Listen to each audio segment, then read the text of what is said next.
Howdy, everyone. I hope you're doing well. Let me adjust my camera just a smidge. Let's see. Configure video. Let me just tilt it just a little bit like that. There we go. Okay. Now I'm a little bit more centered. I hope everyone is doing well. As Eric says, now would be a fantastic time to take a second to like the stream. I would very much appreciate it if you would do so.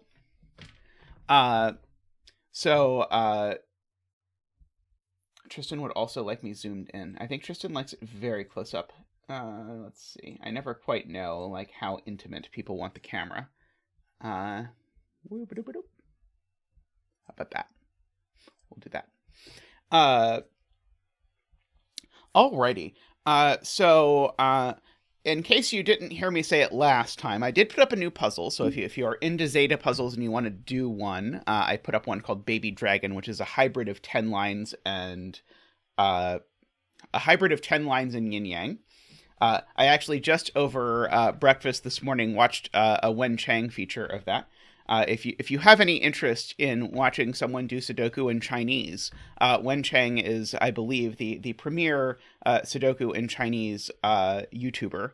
I really enjoy whenever he does one of my puzzles, even though I do not speak Chinese. But it is very cool to watch. It's quite exciting. So if you've not ever seen it, I need to like white out the screen so Zack can do his second job of readjusting the color balance and do that. All right.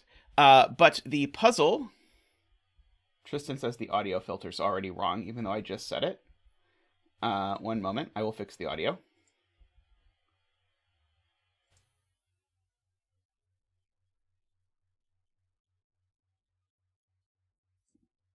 Alrighty. How about that?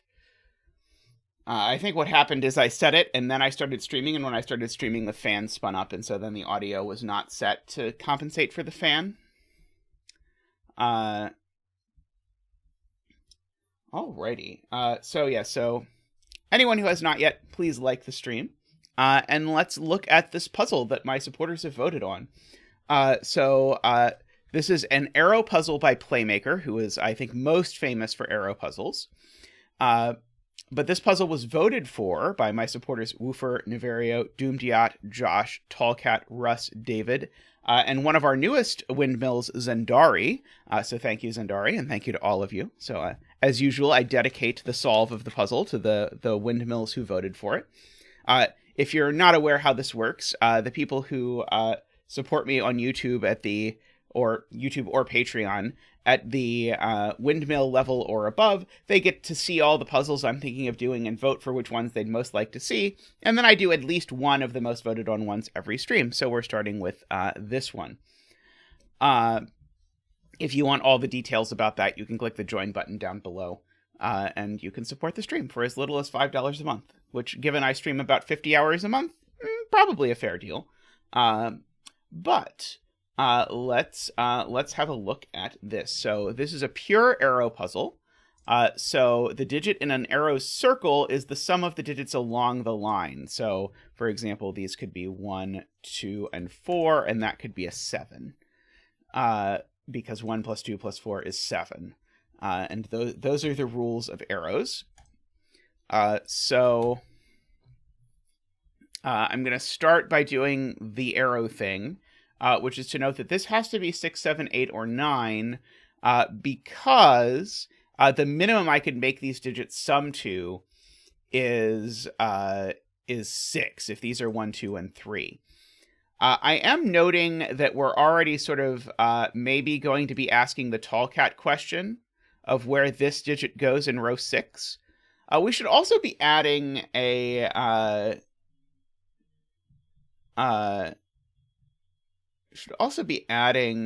betting tree somewhere. Has anyone in chat done this puzzle and remembers or can like flip back to their thing and see what the last cells they filled in were and give me a betting tree? If not, I'll just pick one. Let's see.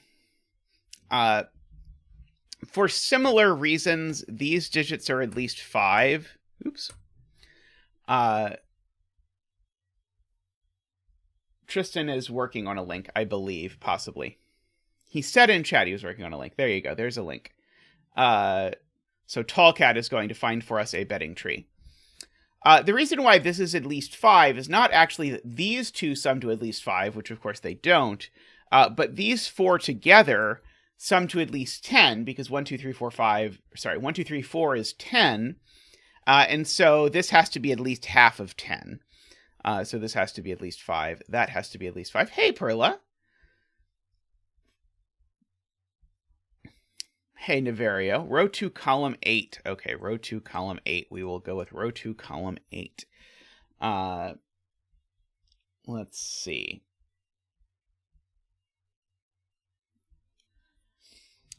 I'm also thinking about 9s, because there's an awful lot of cells that are on arrows in this puzzle that can't be 9. And so I'm seeing like multiple regions where there's sort of a T-shaped collection of cells, or in this case, an L-shaped collection of cells that could be 9. So I think I might need to start this by looking for some sort of Sudoku-y thing on where 9s go, because I'm noticing this kind of lattice pattern that often shows up. Although it doesn't quite look like it's aligning yet, but it could. Oh, I'm noticing if I add up all of these, is that going to give me something? Maybe not quite. Let's see. Sadly, 9's not very restricted over here, I don't think.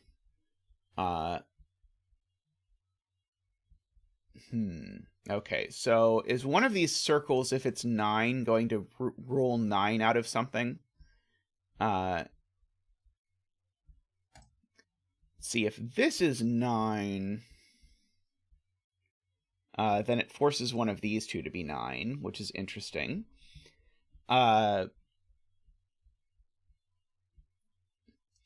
if this isn't 9, then there has to be a 1 on here, which is interesting.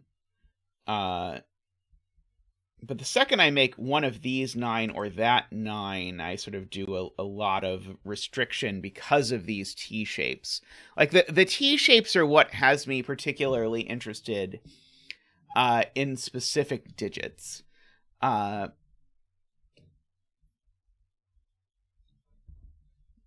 Trying to figure out, like, what of these...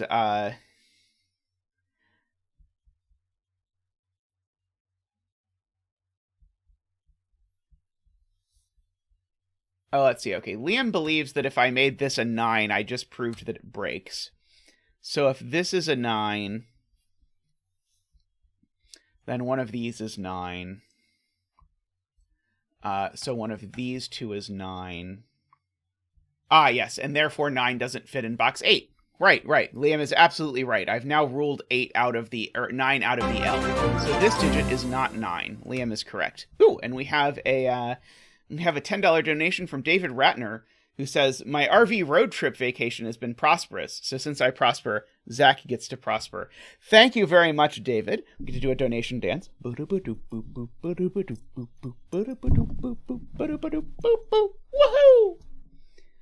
I hope you are enjoying your trip. It sounds awesome. Glad you get to hang out with us some as you road trip across the country. So excellent to have you here. And we've already ruled a single digit out of a single cell, so we're basically done this puzzle.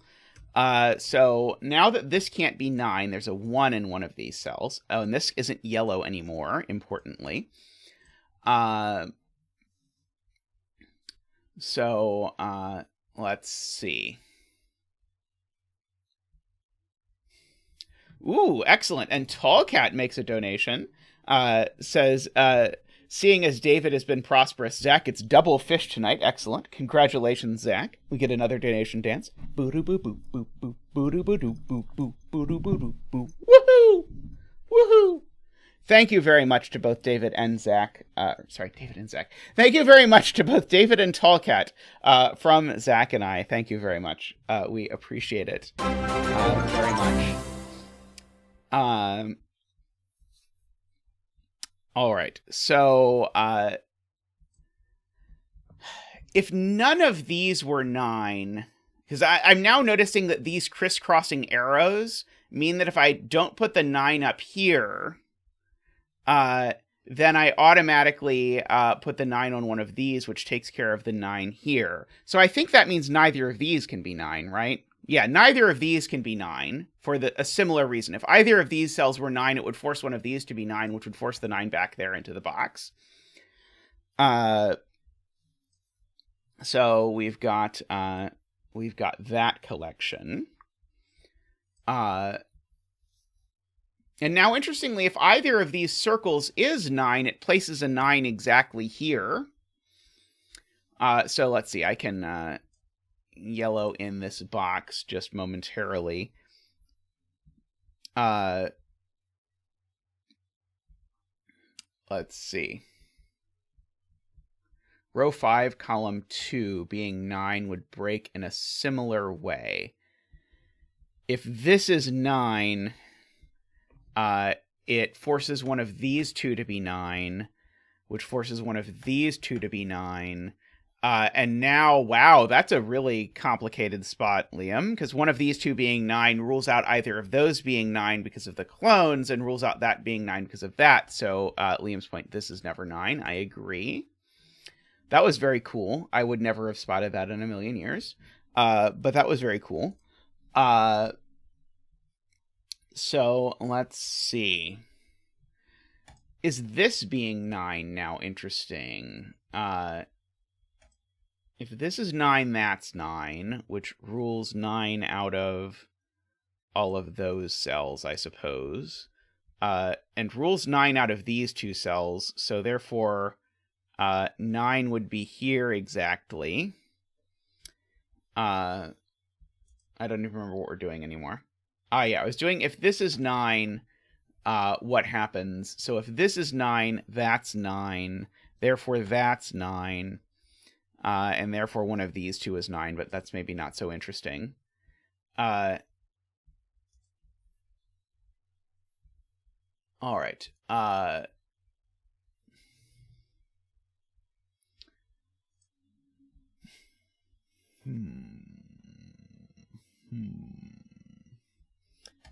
I feel like we've made enough progress that I think I'm looking at the right thing, but I'm not quite seeing yet exactly what's happening.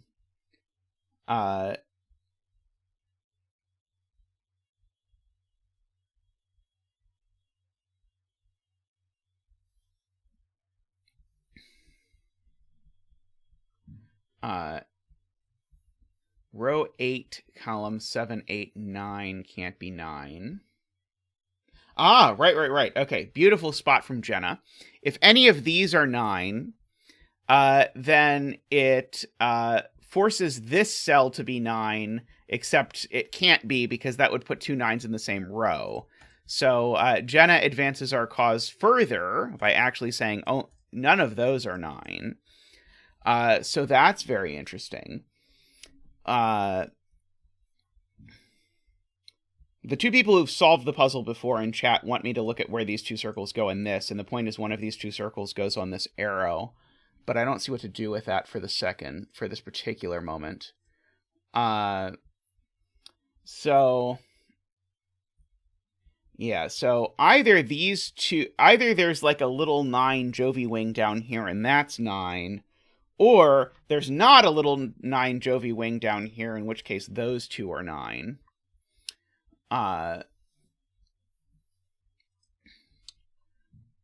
Let's see, but this is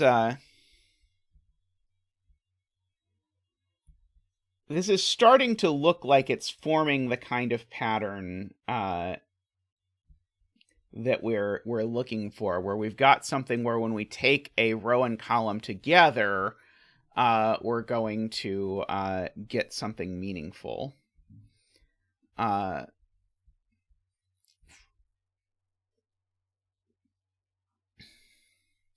So this being 9 forces exactly that cell to be 9. Because if this is 9, it means one of those two is 9.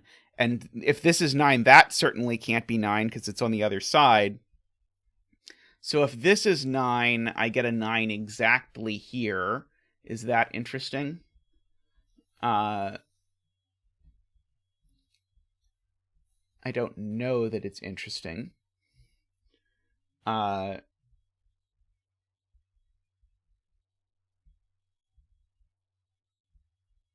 I agree with FJam from what we said before. One of these two is definitely on this arrow. Not both of them are on the arrow.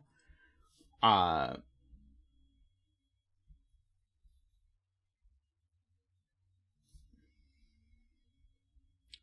yet to see how that's interesting, but I'm sure it will become interesting.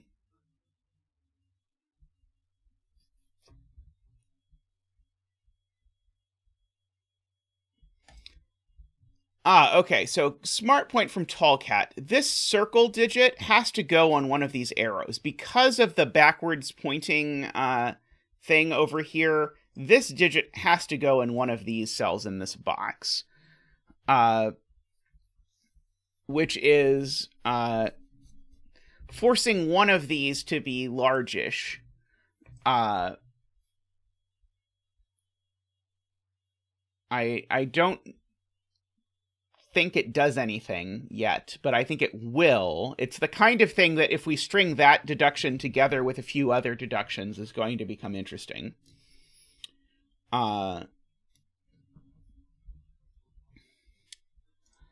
Let's see. It's not going to tell me, for example, I don't think that this can't be 8. If this was 8, then I'd have an 8 in one of these, which would need to be next to a 9. So it would have to be 1, 8, 9. Is there something wrong with one of these being 1, 8, 9? Not that I immediately see. The technical term for stringing a bunch of deductions together is doing a playmaker puzzle. That sounds about right.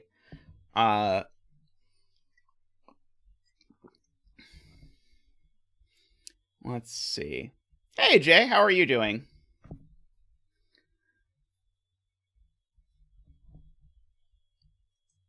I'm still trying to understand these T-shapes, because these T-shapes still strike me as being the important thing in the puzzle, because there's 3 of them in this column.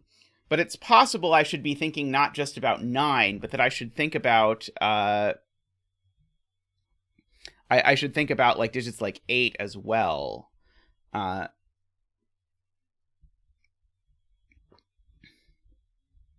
Garion points out that actually all 3 of these cells need to go on these arrows. So these 3 cells are 3 of these cells. Oh, and now that's interesting because neither of these are 1. So these, I guess, sum to at least 11. So these 2 circles need to sum to at least 12. Which is... So this digit, I guess it's interesting to note, this digit in this box needs to go vertically. Whatever this digit is, it always goes vertically because it can't repeat on its own arrow.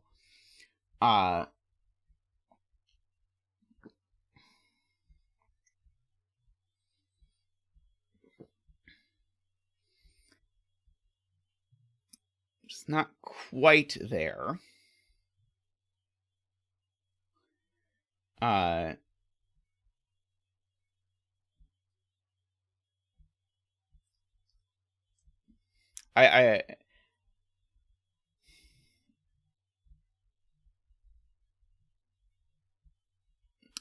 In Baby Dragon, at one point, Wen Chang gets as stuck as I have ever seen him get. I was worried he would give up, except that I was watching the video, which I supposed meant that I already knew that he was going to succeed. Is it of interest? This needs to be one of the circle digits in box 8. Okay, why does this have to be a circle digit in box 8? Why can't this be the last arrow digit in box 8? Because that does start to sound interesting if that's true.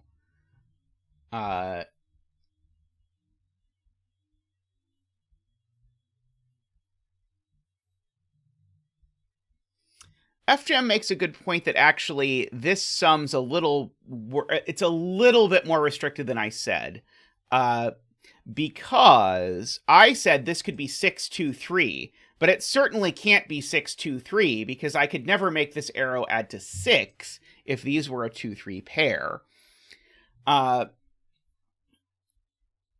So I probably should actually invest a bit more math in figuring out what the minimum sum of these 3 cells is. So if this was a 6, the minimum sum would be 645. 645 would be 15. Yeah, so I guess the way to think about this is this. All of these cells together add to at least 21 because it's a sum of at least 6 cells. This is a minimum of 6. Wait, no, that's backwards. Yellow is places that could potentially be 9, because I noticed we were getting this lattice pattern on 9s, which seemed to be what the puzzle was going to be about. But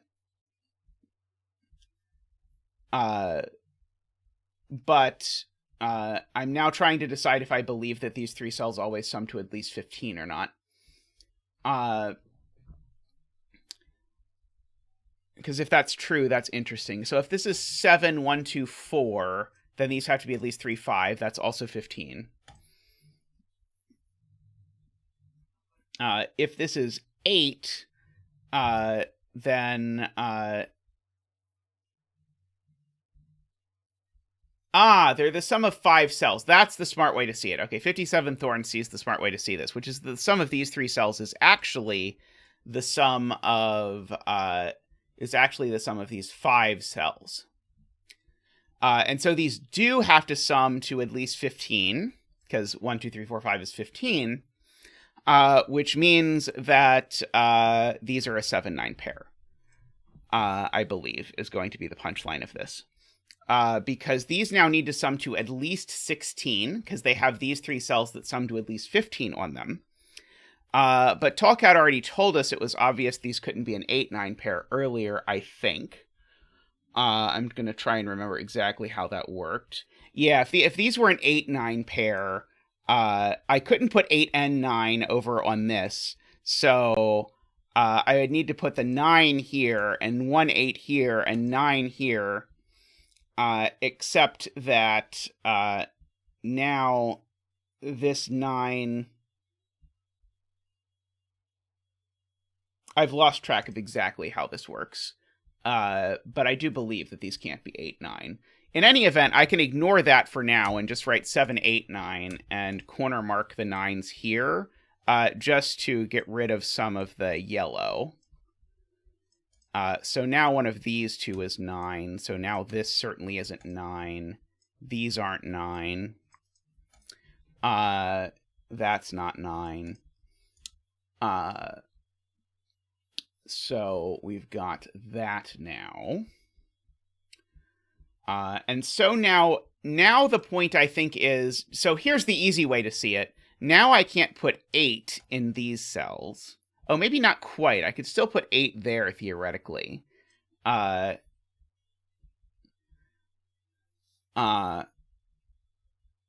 right. Okay, so the point is, if these are 8, 9, then I have to put 8, 9 up here, because, again... Why do I have to put 8, 9 up here if these are 8, 9? Who knows? Oh, that's the easy way. There's a Jovi wing on 9s now that rules 9 out of all of these. And so this just is a 9. And so we get to do our 9 dance. Boop, doop, boop, boop, wah-ha! Ba-da-ba-da-ba, wah-ha! Ba-da-ba-da-ba, wah-ha! Ba-da-ba-da-ba-da, wah-ha! Ba-da-ba-da-ba, wah-ha! Thank you, Zack. Thank you. So that's a 9. So I can't put an 8 on this arrow. For whatever that is worth. Let's see. I know that these are from 7, 8, 9. So this is not a 9 anymore, is Tony's point. That's right. Sven, please make it so that this deletes colors. That is one of my requests. I don't like having to find the exact color that I've already put in the grid to erase it. It used to be that clicking the white cell erased the color. I would very much appreciate it if clicking the white cell again erased the color. Still don't see this 8-9 point. I believe it, although I don't think Tallcat figured it out so much as remembered it. Okay, now I see it. So the point is of the double arrows, if these were 8-9, the point is that places 8 and 9 up here by Jovi wings, and I can't put an 8 on this arrow, because I would need to put a 9 in the circle, and I can't. Okay, so we are to knowing that these are 7-9, so we know this isn't a 7. And so we know now... So we know now, where does 7 go in this box, I think. Because if 7 goes on an arrow... Oh, no, I can put 8 over here, never mind. I don't believe the 9 arrow is 1-7. Good try, but I'm not going to buy that one. I do know these cells sum to 15, so I do know there's a 1 down here. Because of the fact that these 3 cells are on these arrows and sum to 15, plus 1 is 16, and 7 plus 9 is 16. So by Jovi wing, that does put a 1 up here. And also pointed out by Amy, there's a 7 up here. So these are a 1-7, which makes this an 8.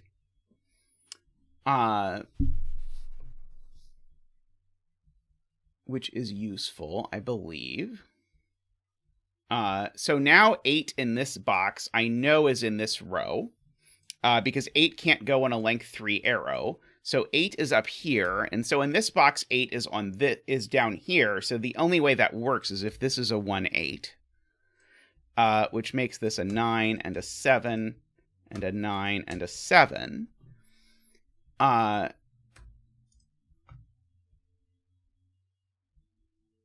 So these are 2-5 or 3-4. So yeah, I know 8 is one of these cells.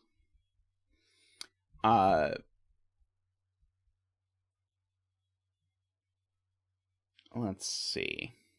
So that places the 1 over here, because of the 1-8 pair looking over. Let's see.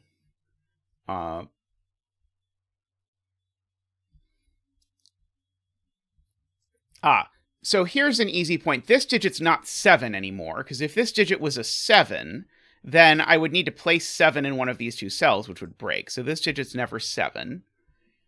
That's certainly true.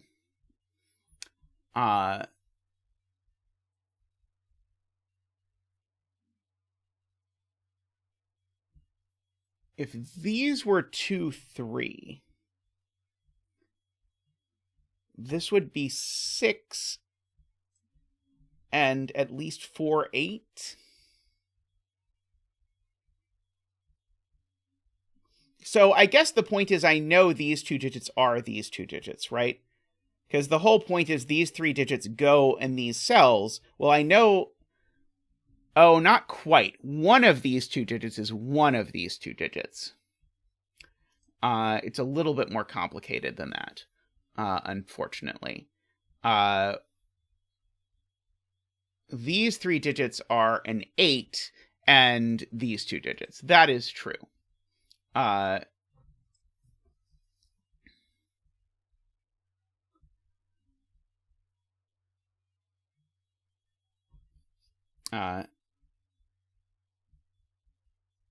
Oh, right. Okay, so grkles has it.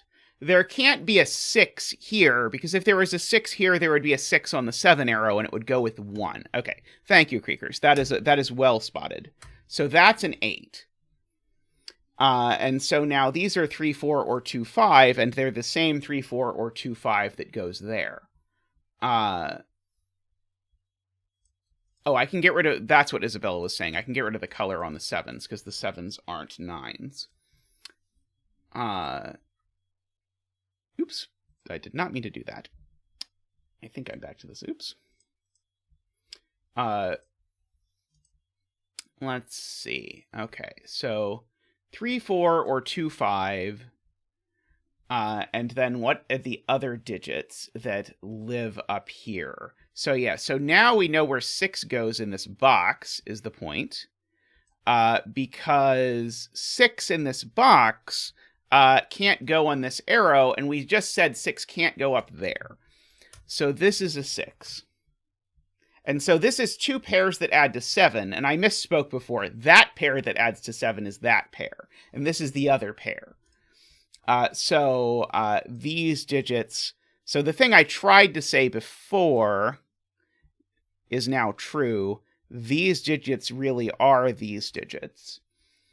However that works out. Let's see.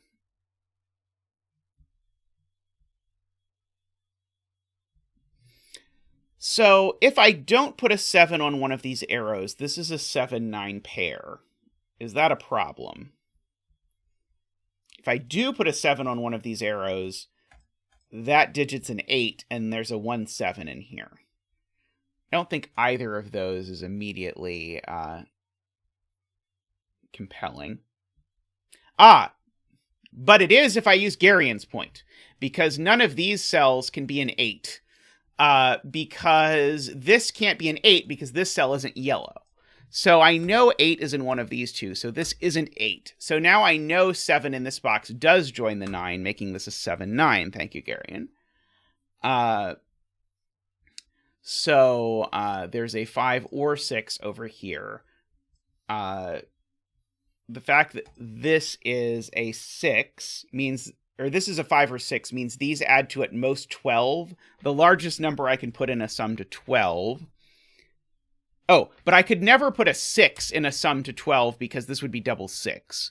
So this is either 1, 2, 3, 4. Oh, it just can't be 12, can it? No, it can. It could be, right, it could be 1, 5, 2, 4. 1, 5, 2, 4 would work. Okay. So it's either 1, 5, 2, 4 or 1, 2, 3, 4. Those are the two options. So in particular, there definitely is an 8 over here. It definitely isn't in the row that already has an 8. This circle's now getting forced to be pretty small, because this circle now can't be 7, 8, or 9. So this circle is now at most 6. It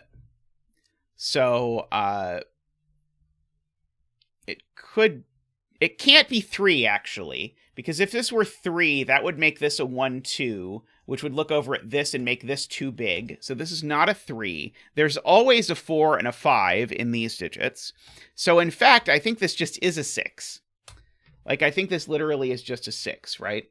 Oh, sorry, there's not always a 5. Sorry, this is a 5-6 pair. Right. Not always a 5. I think these are a 5-6 pair, I think is what we've argued.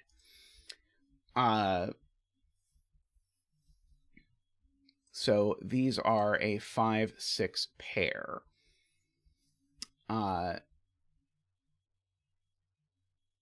Interesting.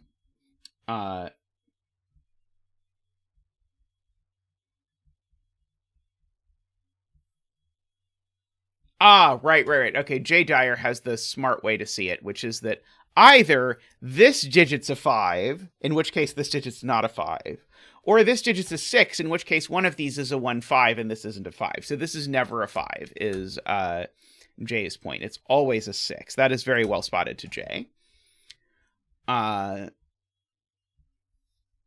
Let's see. Okay, so we've got our 1, 2, 3, 4. Okay, so these are 5 and 8.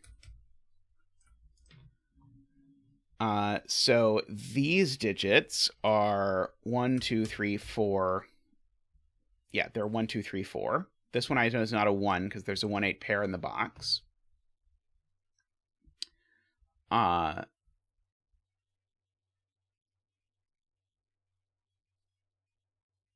Yes. Isabella points out if the 6 arrow was 2, 4, it would break every way of making 5. So the 6 arrow is not 2, 4. The 6 arrow is 1, 5, which sorts out these. So now I know what this 8 arrow is because it's not 4, 4 anymore. It's not 1, 7. And it's not 3, 5. So this can only be 2, 6 now. And I know the order.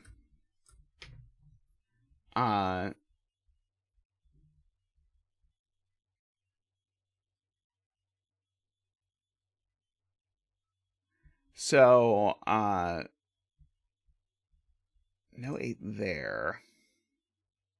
So 8 in this row is getting awfully restricted. I think 8 in this row now only goes in one of 2 places. Oh, but that's going to actually do it for us because that 1, 5 pair looks at that per Screaming Ice Cube's point to look at this cell because of the 1, 5 pair. And so now 8 in this row goes in only one place, namely it goes there. Which is the first thing I noticed when I looked at the puzzle. It finally has come to fruition. We've gotten to place an 8. Okay.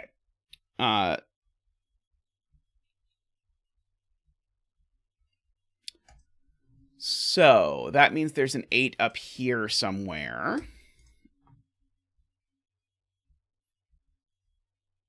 I know one of these two is an 8.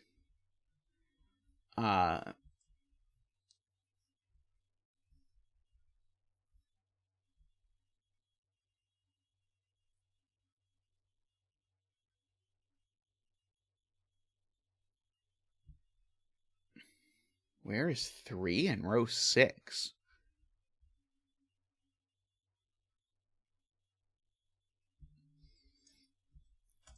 I do agree these are a 7-9 pair, because Tallcat points out that there's only 2 places that 7 and 9 can go, so this is a 7-9 hidden pair. So these are 3, 4, 5, 6, 7, 8. These are 3, 4, and 8. That one's not 8. Okay.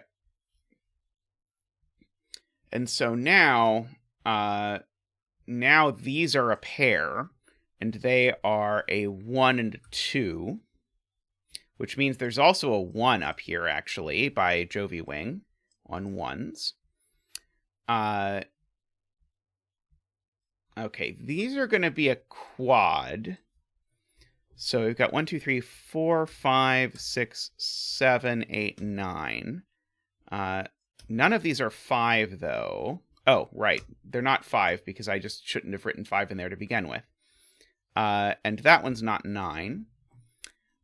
These two are from 1, 2, 3, 4. No, not 4. 5, 6, 7, 8, 9. These are from 3, 7, 9. But this one can't be a 7 because it would put a second 7 in the box. So this is 3 and 3. So therefore, this is 2, 5. This is 2, 5. This is 3, 4. Not clear to me how Eric thought that was going to work. Eric saw this in a completely different way, because Eric somehow saw that 3 couldn't go here in a way that did not make sense to me. But once you wrote out the candidates for everything in this box, it became clear the only thing this could be was 3. But Eric saw that in a completely different way that maybe others in chat also did. So 2 and 3 and 5 and 2. This is a naked single. This is a 6. These are a 3 and 4.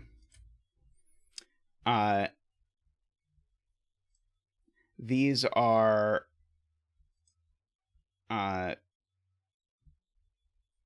2, 3, 4, 5, 6, 7, 8, 9.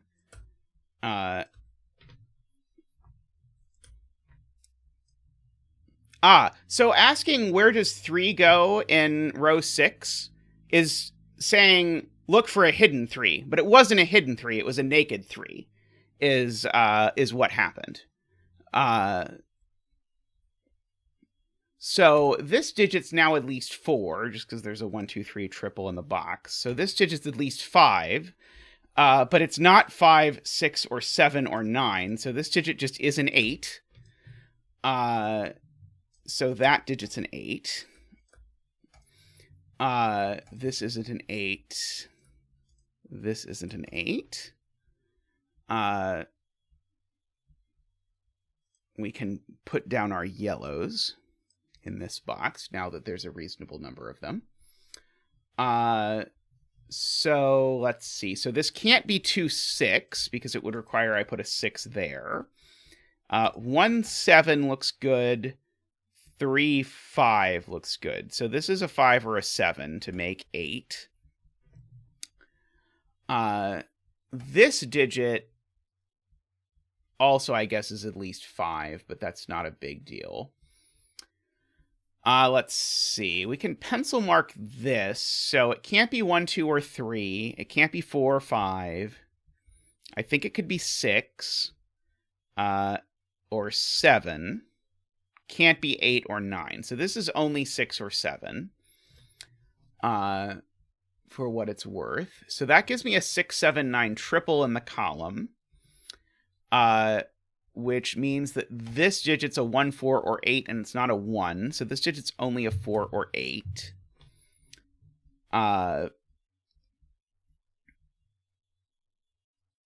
If this is a 4, does that break the world? Maybe not. Yeah, so this isn't a 1 anymore, and so Tallcat's pointing out that only a 1, 8 remain in this column. And so this can't be an 8, because if this were an 8, that would have to be a 1, which doesn't work. That's adorable, so that's a 1 and an 8. So that's not a 1. Let's see. So this is a 5, 6, or 8. Well, it's not an 8. So that's a 6, 7 pair. So that's a 9 and a 7, which makes that a 5 and a 3, which makes that a 2 and a 1. Now this has to be a 6 and a 4, makes that a 7 and a 7 and an 8, makes that a 5 and a 6 and a 1 and a 4 and an 8 and a 1 and a 2, a 6 and a 5. This digit now is the 9, because remember, none of these are yellow anymore. That's not yellow anymore. So that's a 9. Hey, Playmaker, how are you doing? Let's see. So this column is missing a 1, which goes here because it has nowhere else to go. 2, and then a 3 or 4, and it's this cell, so it can't be a 4, so it's a 3 and a 4 and a 3, and a 4 and a 3. This bit with the 1, 8 pair over here was just chef's kiss. God, Tallcat has become mean, and I haven't published a 5-star puzzle in ages. Like, I think Vignettes was the last one. And we all know Vignettes was really a 2.5-star puzzle. 2, 3, 4, 5, 6, 7, 8, 9. This isn't a 7 or a 9, so it's a -6, making that a yellow. Making these not yellow. Sorry, not yellow, which makes this definitely yellow. Makes that not yellow.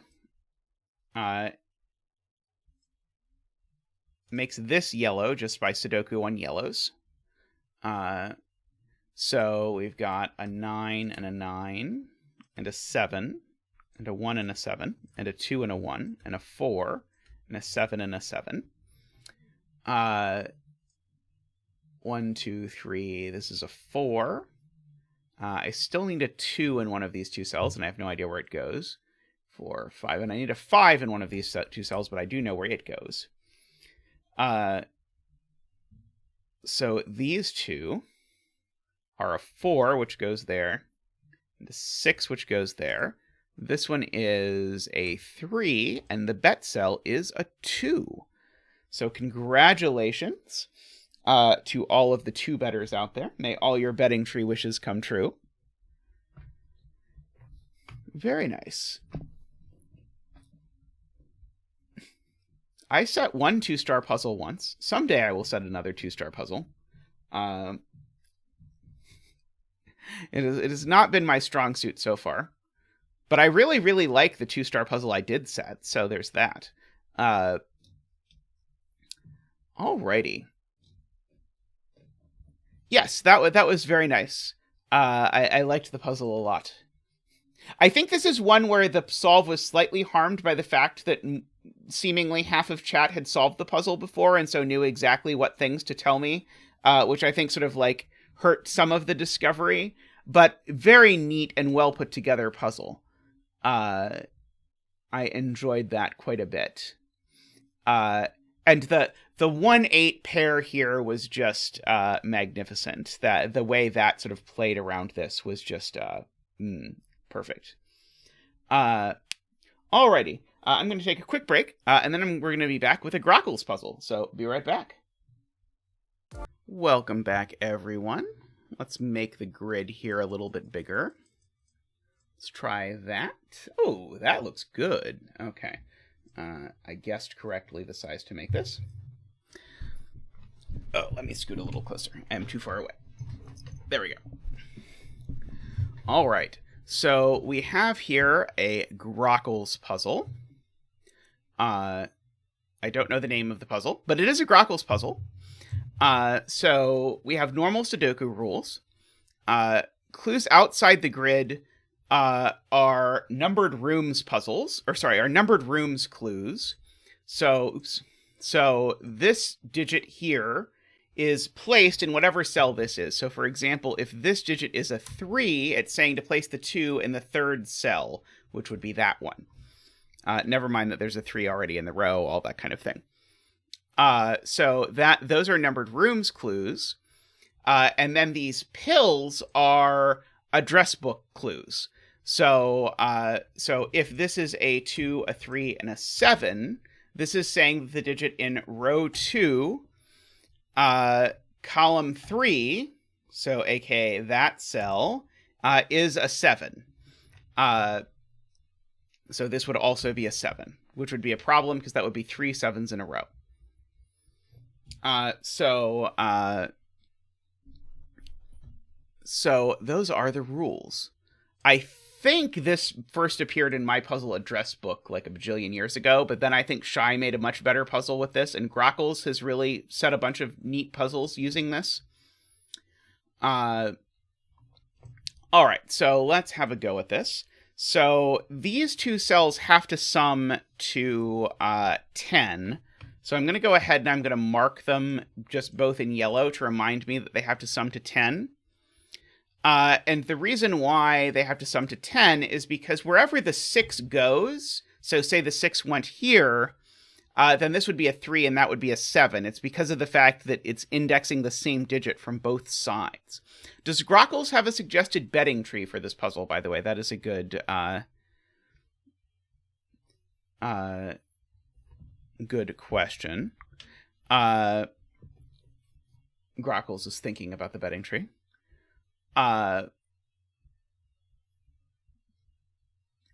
Let's see. Okay, so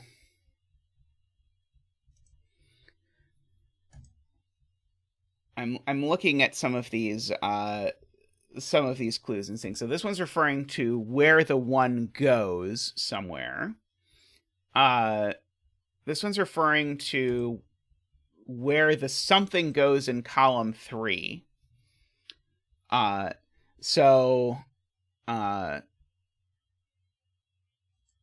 these two digits are the same digit. Because I'm noticing this is a 3 numbered rooms clue, so these two are the same digit. Let me go ahead and note that. So the yellows add to 10.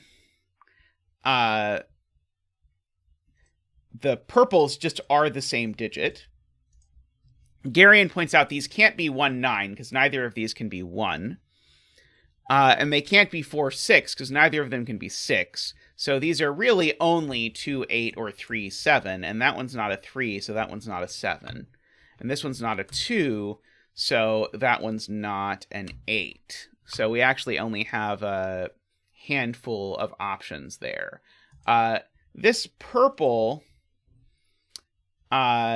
thing can only be, let's see, so just by the fact that it's the purple digit, it could be 1 or 2, but not 3 or 4, could be 5 or 6, but not 7, and it could be 8 or 9. But I'm going to guess a lot of those just aren't possible if I look more closely at what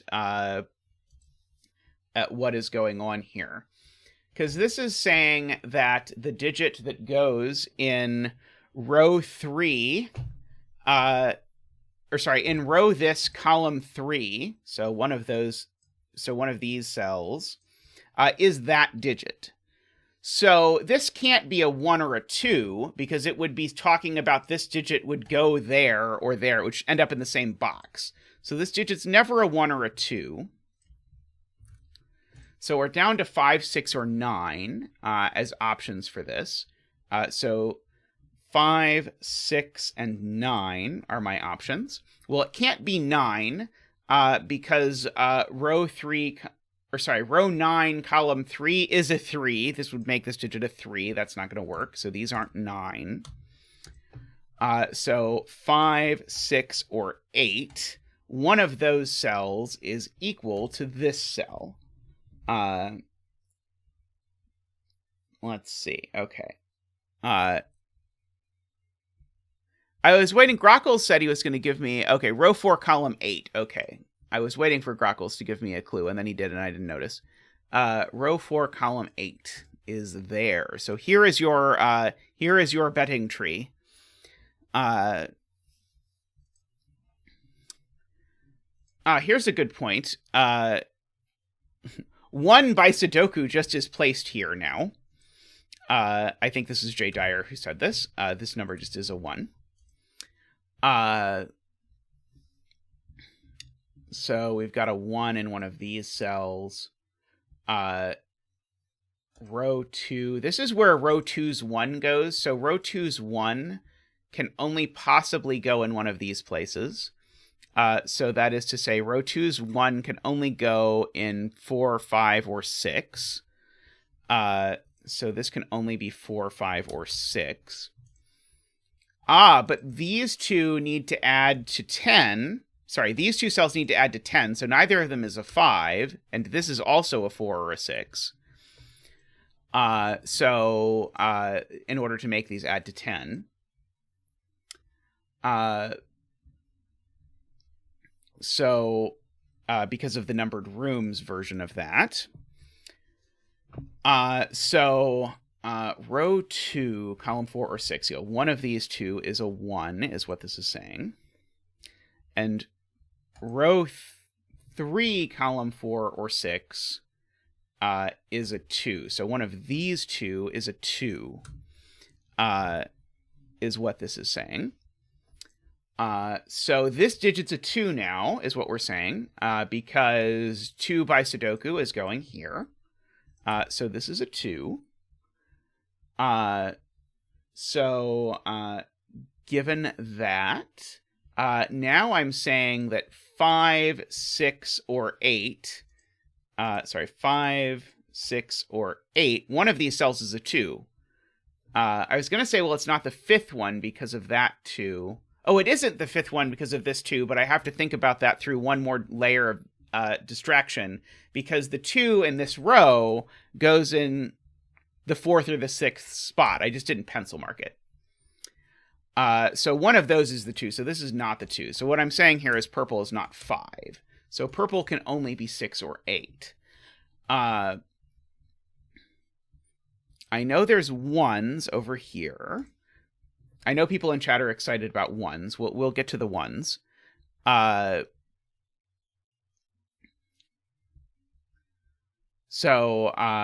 For example, this 1, this is a numbered rooms clue saying what digit goes in the first cell. I think what people have wanted me to do for a while is to just fill in a 1 here. and say that this digit, let's make it blue. Blue goes there. And so if if blues are the same, blue can't be 1, 2, 3, or 4. So it's immediately 5, 6, 7, 8, or 9. I don't know that I know anything better than that.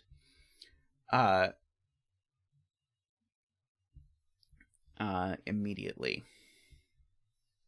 Oh, not 9, because there's a 9 in the row. Good point. Good point.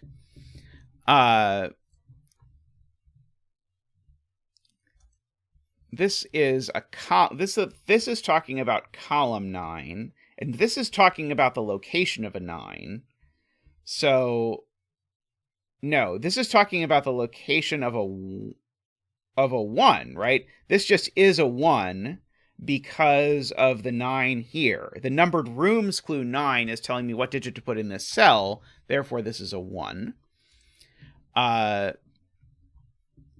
And so now this is telling me where does the 1 go in column 9. And so the 1 in column 9, where can it go? It could maybe go in the first spot, except that the 1 is there. It can't go in the second spot, because that would put it over the top of a 2, or over the top of a 7. Can't go in the third spot, because there's already a 1 there. Could maybe go in the fourth spot. Can't go in the fifth spot, because that's not a 1. Could maybe go in the sixth spot. Can't go in the seventh spot, because of this pencil marked 1. Can't go in the 8th spot because that's a 9, and can't go in the 9th spot because of the 9 there and the 1 there and every other reason.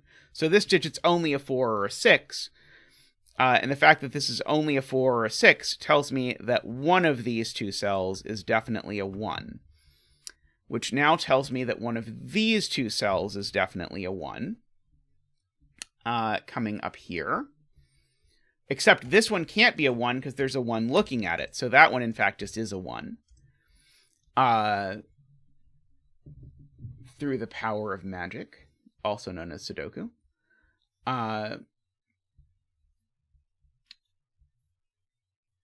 Okay.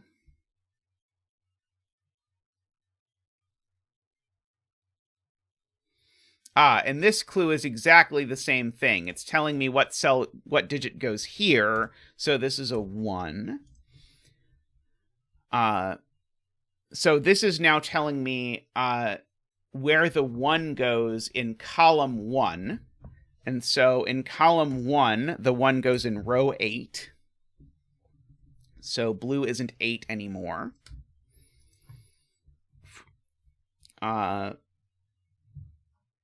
Let's see. This is telling me where this digit goes in column 3. Oh. No, it's telling me where this... No, okay, this is also given, right? This is telling me, as a numbered rooms clue, this is telling me what digit goes there. So these two digits are the same. But then as a coordinate clue, this is telling me where green goes in column 3. So this is just a write-in 7 and has been from the beginning. So blue's not 7. And I don't really need my green coloring because filling in this digit isn't going to do me any good. Okay, so these are now 5 or 6 only. Okay, let's write in this digit. I know, well, I'm not going to write it in, but I'm going to color it. This digit goes here, whatever it is. But it also goes in column 4.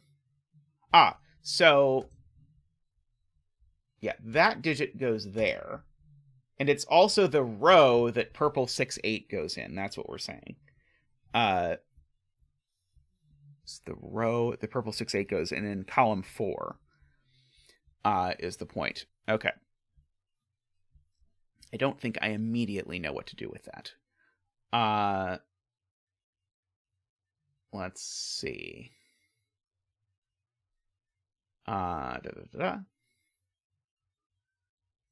Yes, and we decided that this doesn't mean anything. Let's write in some Sudoku stuff down here and contemplate. We've still got a 2, and a 3, and a 4, and a 5, and a 6 left in the row. Is that really true? Maybe that was more than I thought I was going to find in the row. Quite possibly. This is telling me, if I look at this, the numbered rooms clue portion is telling me what goes in the 7th spot, which is that one. So I know that this is purple 6-8, actually.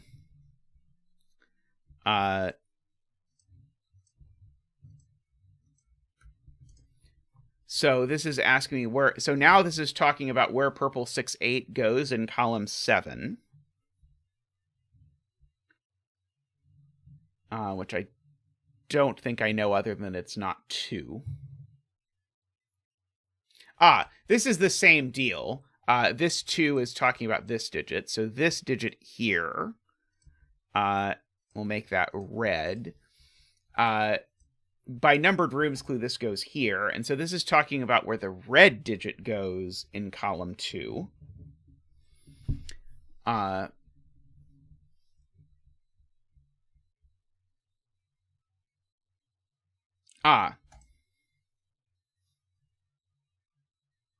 So, J. Dyer is pointing out, if this was 8, then this cell would also be 8, because the 8 is there.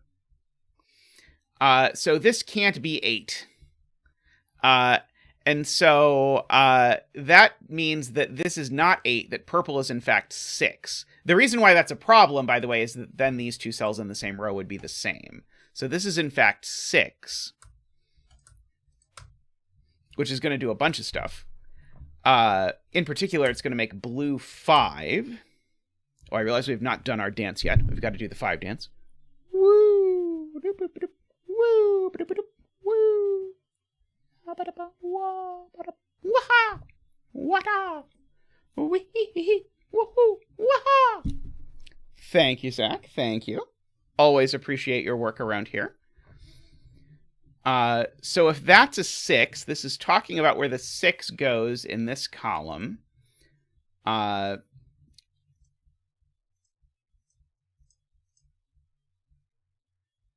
I don't think I know anything meaningful about.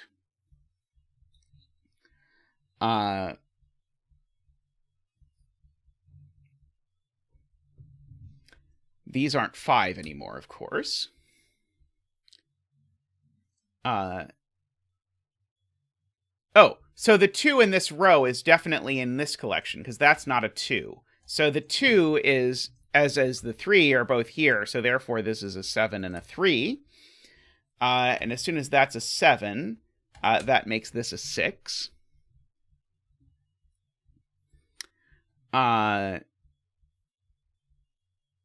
Let's see. I know the 3 here is in one of these two cells.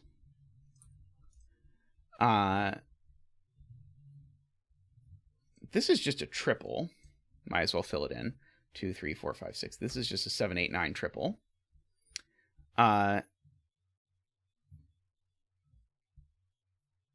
Row 7, column 3. Yes, okay, that's just is that digit, yes. Agree.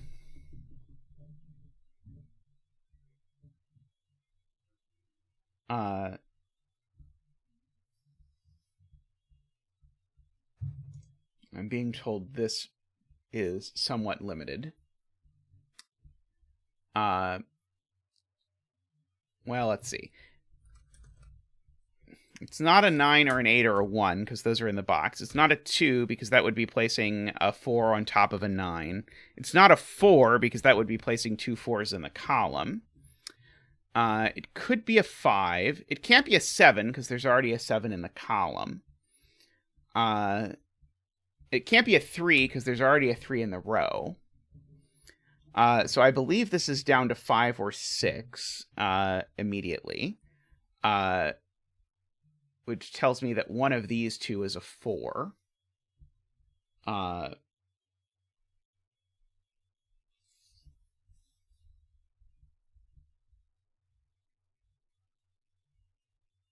Six breaks the 4, 6.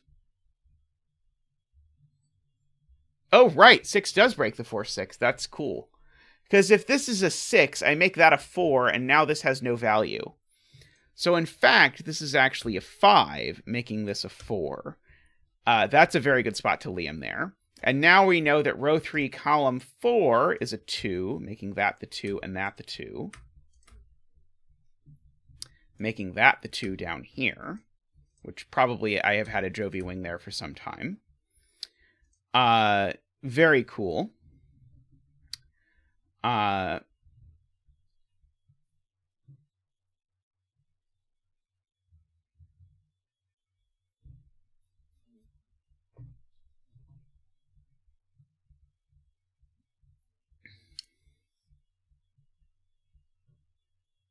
This is just a 6 by Sudoku. If I look at that. Oh, this pill is now done, because this tells me... oh, no, sorry. I thought this was about 2s, but it's not about 2s. This is about 1s. I don't think that one's done.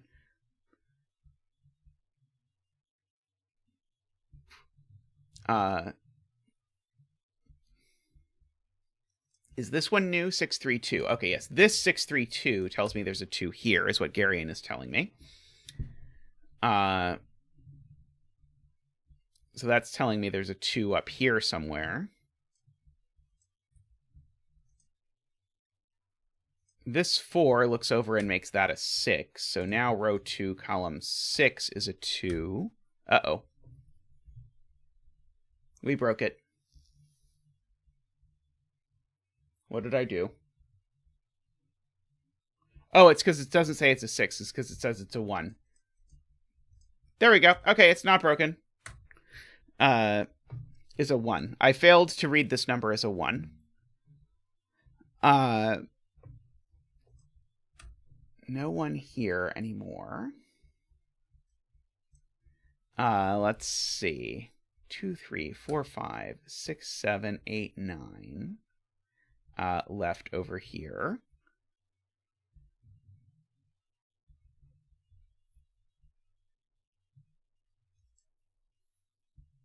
Okay, this is still about the 6 in column 7. So do I want to actually enumerate the places where 6 in column 7 could actually go?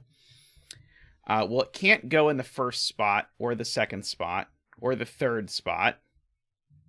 Wait, no, it can't go in the third spot. So this is at least a 4. It's definitely not a 7 or a 6 either, because of the row and Sudoku. 6 is not 8 or 9, it's not 8 or 1, so it's neither of those. And it's not in the 5th spot either, so this just is a 4. So that says row 4, column 7 is a 6, so that's going to be the 6. This isn't a 4. It's only a 5, 8, or 9. Okay, so let's look at this. So this is talking about column 2, row 5, 8, or 9. 5, 8, or 9 is a 5, 8, or 9. So in other words, is red. Well, it's not 5, and it's not 8. So the only option here is that this is actually 9, and that's a 9.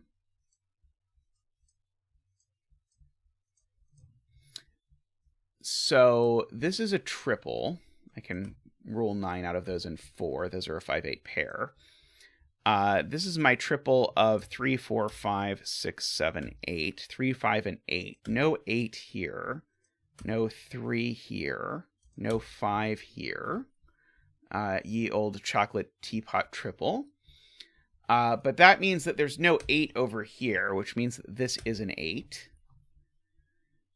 Means that these are a pair. So we're going to get this digit is the point. I guess I can just start by doing that digit. 2, 3, it's a 4. It's a 4. Thank you. thingy. Okay. So these are a 7 and a 9 in some order. This isn't a 4 anymore because the 4 looked down. So we've got that. Okay, so this is about, this is about where orange goes. Oh, right, this is nothing is the answer. This is nothing.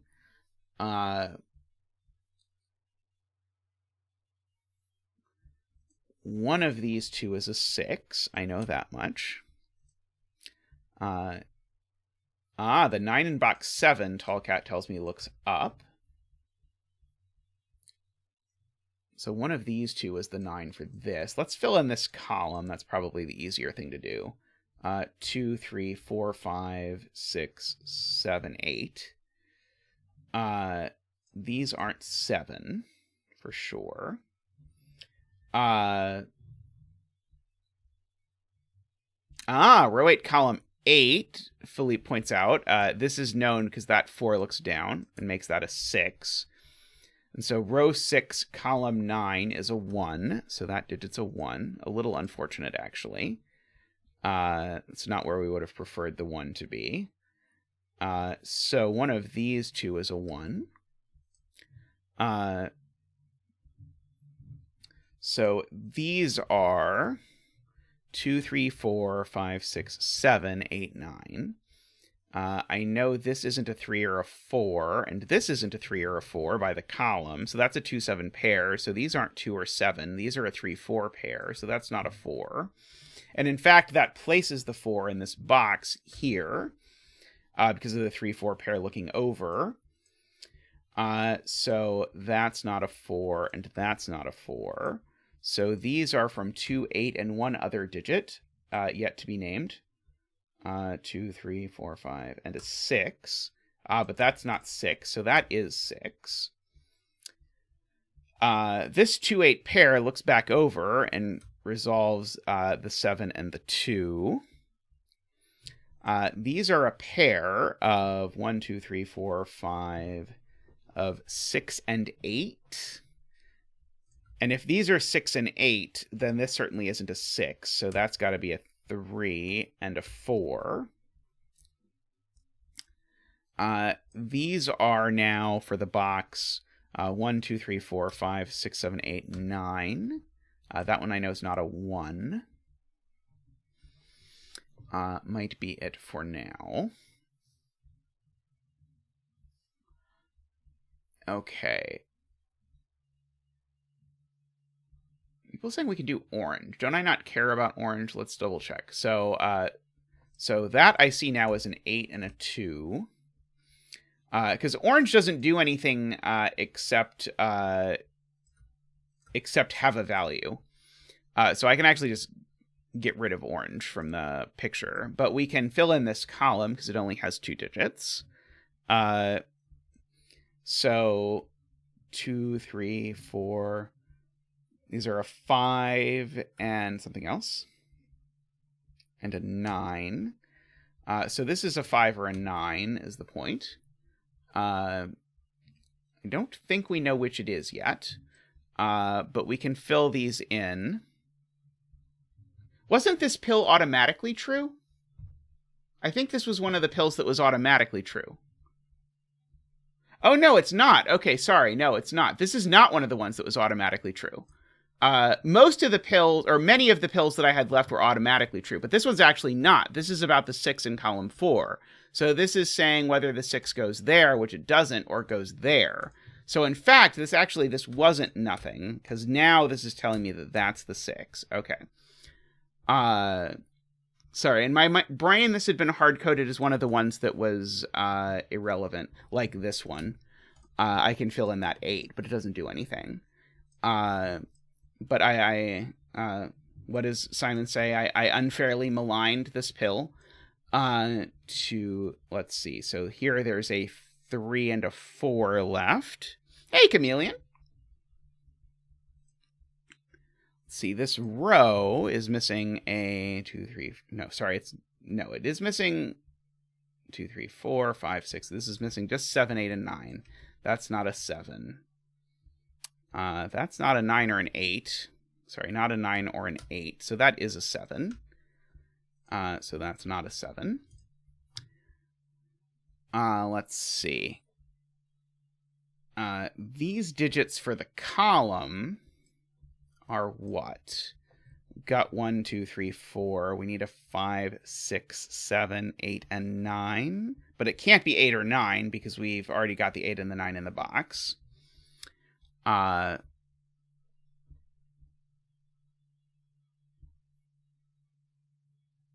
9 looks a little dangerous. So the point is one of these two is a 6, but also one of these two is a 6. And the only way for both of those things to be true simultaneously is for this to be the 6. So this is not a 6. That's not a 6. So we've got that 6. So we now know there's a 2. No, not a 2.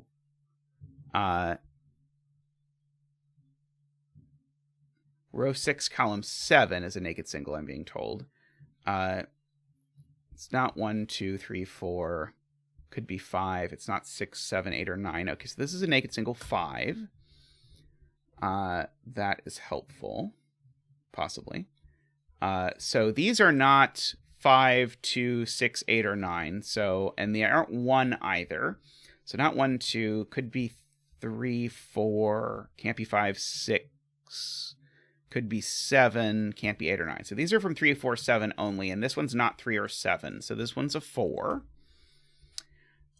So this one is 3 or 7, and I don't think I know which. But 5 does indeed look up to give me a 3, an 8, and a 5 per Josh. So that gives me a 5 and a 3. These are from 1, 3, 5, 7, just to finish the box. And this one's not 3 or 7. So this is only 1 or 5.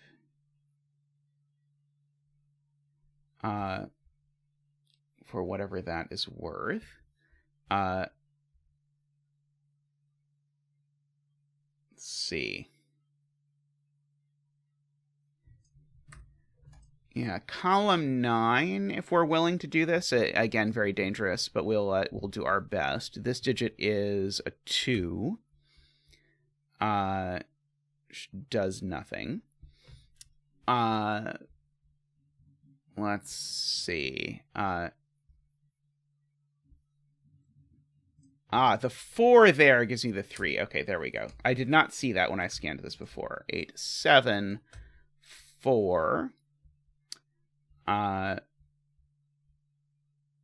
So let's see. It's a 9. I don't think that does anything.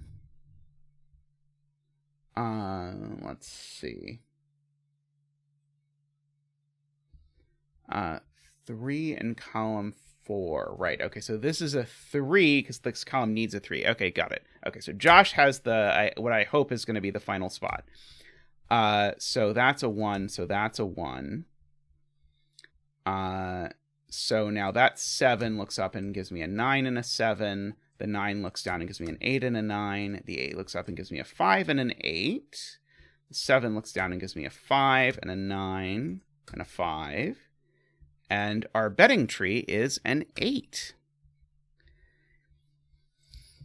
Congratulations to any 8 bettors out there. May all of your betting tree wishes come true. Nice puzzle. There were lots of cute uses of the sort of overlap between numbered rooms and the sort of like indexing pill stuff. So there were lots of neat, like, oh, these things are the same things. It was at all points like not completely clear which of the things to look at, but you could just sort of like look at them one by one because there aren't infinitely many of them. I think the chaos construction one I think is my favorite of grkles coordinate pills ones. We solved that one on the channel a long time ago, but I enjoyed that one a lot as well. Alrighty. Well, I'm going to take a quick break, and then we'll be back shortly with another puzzle. So be right back.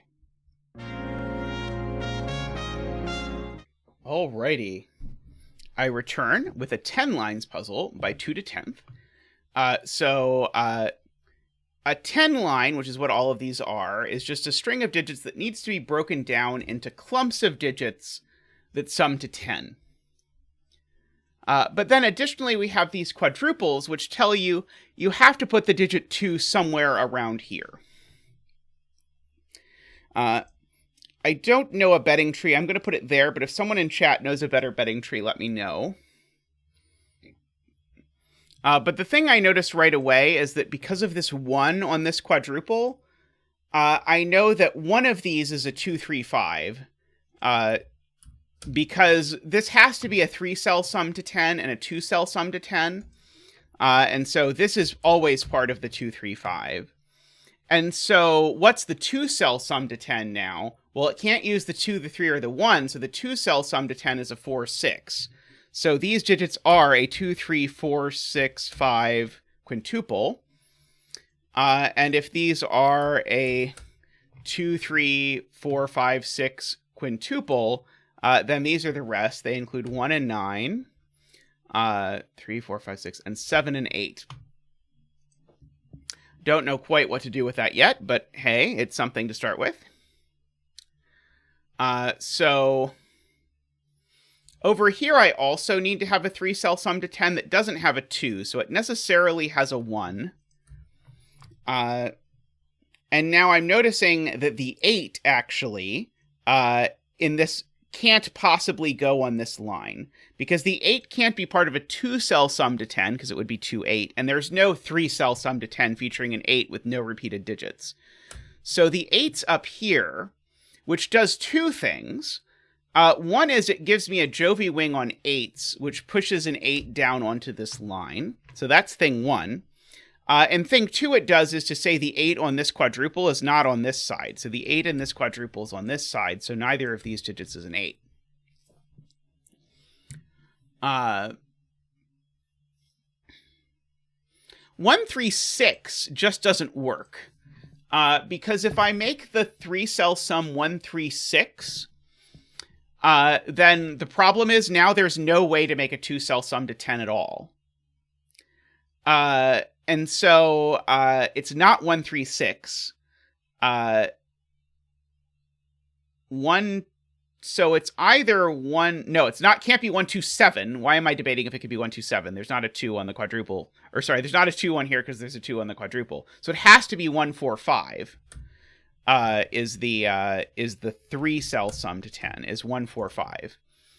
And so if the 3-cell sum to 10 is 1, 4, 5, then the 2-cell sum to 10 now can only be 3, 7, because it can't be 1, 9, 6, 4, or 2, 8.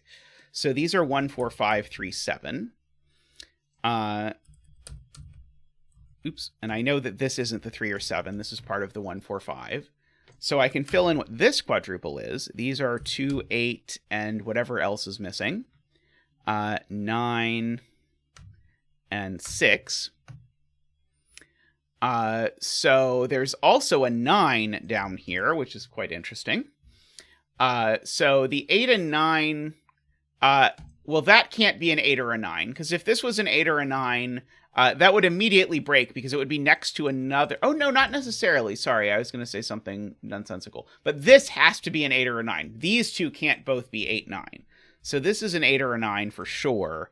And these are part of what I know will be a 2-cell sum to 10. That doesn't show up super well. Let's do orange instead. Because I can't include an 8 and a 9 in my cell sum to 10. So this is a 2-cell sum to 10 that features an 8 or a 9. So these are from 1, 2, 8, 9. And so the point is, where is 7 in this row? 7 in this row is definitely over here, which means that we now know that this is a 3, 7 pair. So these aren't 1, 4, 5, they're 3, 7. So these aren't 3, 7, so that gives me a 1, 4, 5 over there. That means no 3 over here. So my 2, 3, 5 is not horizontal. My 2, 3, 5 is vertical. So these aren't 3 or 5, they're 4 or 6. These aren't 4 or 6, they're 2, 3, or 5. And so we're going to get a digit because that 3, 7 looks at that cell and makes that a 5. And so we get to do a 5 dance again. Woo!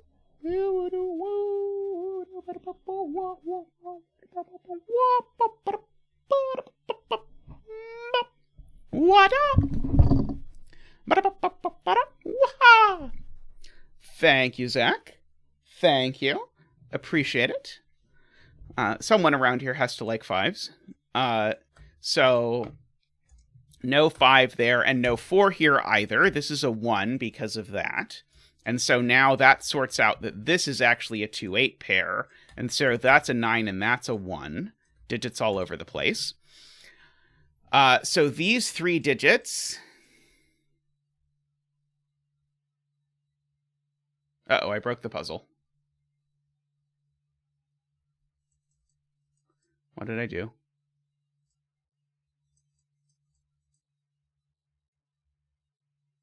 Why did I take out 2 from this cell? Because it has to be a 2, because otherwise it breaks. Why did I remove 2? I don't know. Oh, I know what happened. I went to remove 3 and I hit the wrong button. That's what happened. Sorry, we have to undance. Un5 dance. Okay, this is not a 4. Okay. So I know, so here's the way to see this. So we sort of saw it by looking ahead a bit. We know that this line has to break down like this, because whether this is an 8 or a 9, it's always part of a 2-cell sum. So this is a 3-cell sum. But a 3-cell sum always that doesn't use a 3 because of the quadruple always uses a 1. The thing to remember is the only 3-cell 10 sum that doesn't repeat digits that doesn't use a 1 is 2, 3, 5. And so therefore this can't be a 9. So actually that's an 8 and a 2, and we get to do a bonus dance for Zack of an 8. Woo! Woo! Woohoo! Woo-ha! Woo! He's so fast.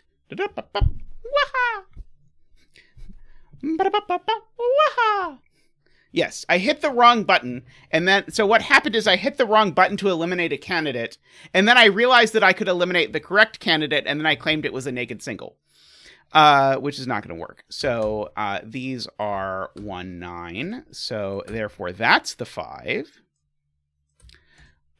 So therefore that is the 2. So these still aren't 6. They are 3, 5. Okay. So this is a 1 and 2 digits that add to 9 that aren't 1, 8, 2, 7, or 3, 5. So, sorry, or 3, 6. So this is 1, 4, 5. Sorry, I said the wrong numbers. So these are 1, 4, 5 for sure. Let's see.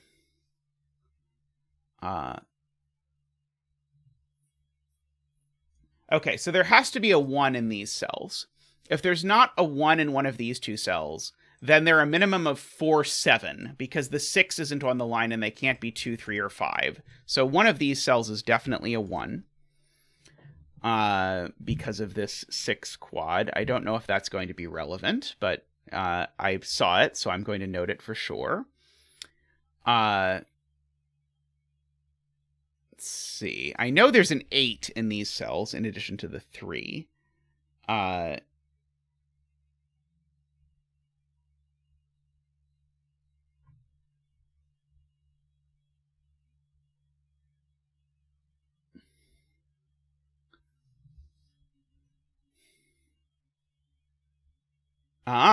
has a beautiful spot. So this needs to be 3 separate 10s. How do I know it's not 2 3-cell sums to 10? Because 2 3-cell sums to 10 would be 6 cells summing to 20, but 6 cells sums to at least 21. And so if absolutely all of these cells in here are 2-cell sums to 10, none of them are 5. And so therefore that's a 5 is Carl's spot, which is a very pretty spot. I like that a lot. Very nice setting as well.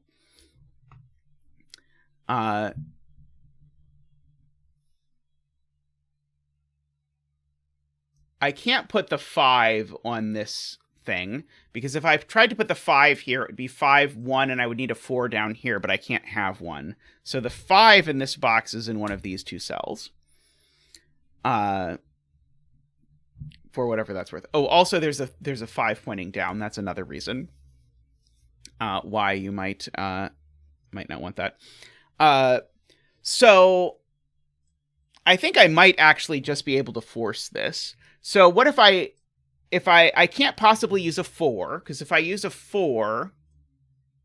Oh, no, I could do maybe with a 4 with a 2, 3. Never mind. Okay, I don't think I can force it.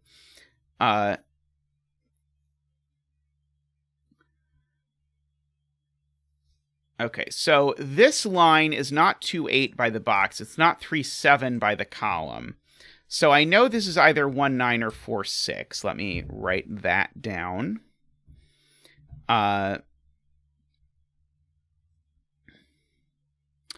This is what Philippe was pointing out. The 1, 4 pair is sort of forced onto here. And so as soon as a 1, 4 is forced onto here, these are 1, 4, and 6, 9. Because I need to have that. And so that's beautiful, because now I've got a 1, 4, 6, 9. Oh, sorry.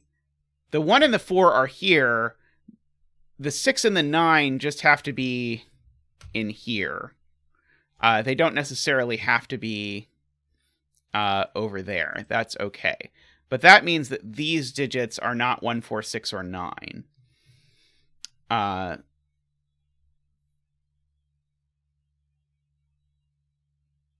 certainly these aren't the 1, 4. Because if these are the 1, 4, it would break that. I think these could be the 1, 4. Or these could be the 1, 4.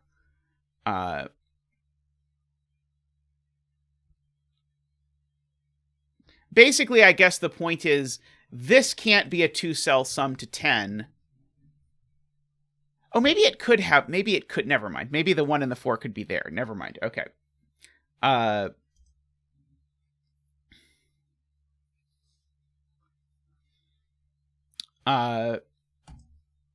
couple of people pointing out, this digit can't be a 5 because of that 5 there looking at this. And so this needs to be part of a 2-cell sum to 5, but it's not a 2, 3, so it's a 1, 4. Sorry, so these are 1, 4. And now as soon as that's the case, these have to be 2, 3, 5. And that makes that a naked single 3. Because again, it's a 3-cell sum to 10 that doesn't involve a 1. So that's going to give us an awful restriction on this. So in this column, so we use the 1, 2, 3, 4, 5. We need a 6, 7, and a 9 to finish. The 9's not up there because of the 1, 9 pair. So in fact, that's the 9. So the 9's not over there. This is a 6 or a 7, which makes this a 3 or a 4. I can write in this quad, so I will. 1, 2, 3, 4, 5, 6, 7, 8. And I can write in this quad as well. I know the 4 on this quad actually is not on the side with the 1, 4 pair. So one of those is actually the 4, which actually gives me the 6 and the 4, which tells me the 6 is over on this side of this quad, which puts a 6 down here somewhere. Probably not there, but who knows? So these are a quad. 1, 2, 3, 4, 5. So these are 6, 7, 8, 9 to finish. I know there's a 5 in this row, actually, because my 5s form a Jovi wing. You don't see that that aligning Jovi wing business that often anymore, but you do sometimes. There's also one on 4s. Over here between boxes 7 and 8. That's the 4 for row 7 and 8. If you've not seen a Jovi wing before, the point is I need to put 3 total 4s in these rows, but I know one of them is here and one of them is here, so that's 2 of the 3 4s. The last 4 has to go in this row, and so therefore it has to go down here. And so this is never a 4, and this is never a 6. That's never a 4 because it's got a 1-4 looking at it from above. So one of those is the 4. Okay. If this was a 5, would that be a problem? Probably. Where does 4 go in box 4? Not on this line, because if the 4 went on this line... Wait, I still don't know that this isn't 1, 4, 2, 3. I don't think. So I don't think I'm quite there yet. Oh, it does. It does, because 4 is actually... Okay, so the thing I've been trying to rule out this whole time, it actually, by Sudoku, is forced to happen. The 4s that look into this box, thank you, chat, point out that that's that. This can't be a 5, because there's a 5 looking at it. Okay, so this is actually that kind of 10 line. This is a 4-cell sum to 10, which means that this is a 2-cell sum to 10, so it certainly doesn't involve a 5, and so that's the 5, and that's the 4, and that's the 1, and that's the 4. That's not a 1, that's not a 9. Whew! So this isn't a 6, because it would need to go with a 4. And so this is not 6, 4, or 3, 7. This is 2, 8, or 1, 9. Those are the only options. Apparently that's not a 5 now, so that's a 5, and that's a 6. So these aren't 6, these aren't 6. This has been delightful. 1, 2, 3, 4, 5, 6. As you'd expect no less from the master himself. 1, 2, 3, 4, 5, 6, 7, 8, and 9. Okay. So, point. We now know how these 10 lines work, because I can't make those be part of a 10 line. And so that's going to be very helpful in figuring out what's going on now. Because now I know things like, well, maybe it's not immediately helpful, but it's going to be helpful eventually. So I know things like these aren't 1. So one of these is therefore 1, which makes that a 4 and a 1. Means that one of these is 4. One of these is 4, so neither of these is 6. And so now the 1, if you look at it, is in the top row, and so this has to be the 1, 9. And so neither of these is 9. So one of these is a 4 to go with a 6. And so I don't think I know what the other sum is off the top of my head, but that 1, 9 does sort out this. So this is now a 6 and a 4. Because this can't be 1, 9 anymore, it would break that. So this is a 6 and a 4, which makes that the 4 and the 6. Makes that not a 6, makes that not a 4. Makes these not 6. So this sells a 2 or a 3. Oops. No 6 there, so that's a 6. That's not a 4. It's true, these two also sum to 10, JC Godar is pointing out, because that's just the fact that these all sum to 40, and these sum to 30, so therefore these two have a virtual 10 line. We can add the 10 line that Twototenth forgot in there.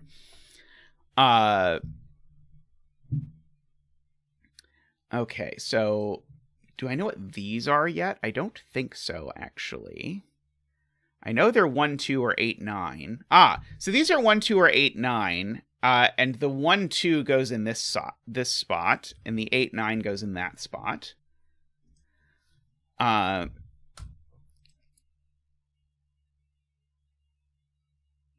One of the first puzzles I tried to set was I tried to set a killer puzzle where all the killer cages had the same total, and the rule was that you couldn't add any killer cages with that total to the grid, but it did not come out well. Uh, oh, no, never mind. I was going to say this can't be 2, 8. Okay. So this is a 289 virtual triple, because there's either a 2 or a 9 on here. And so if this is a 289 virtual triple, then what's left here is a 3, 7.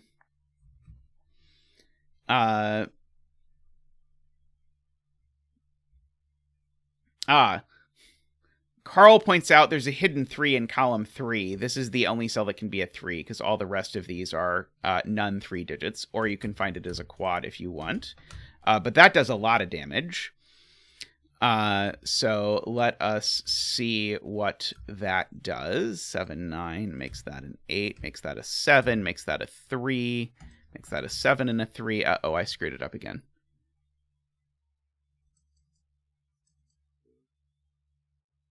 How did I screw this up?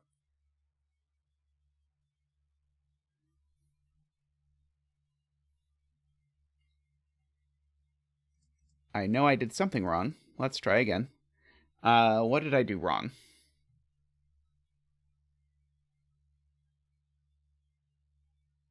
Did I miss pencil mark this cell? So this is a 289 virtual triple, isn't it? Oh, I just missed a candidate. Okay, so let's just do this the right way. So this is not 2, 8, or 9. So this is 1, 3, or 7 is the point. So it is a 289 virtual triple. That part is true. I just missed that this could be a 1 when I did my my business. Okay. So that is a 3 and a 2 and a 1 and a 9.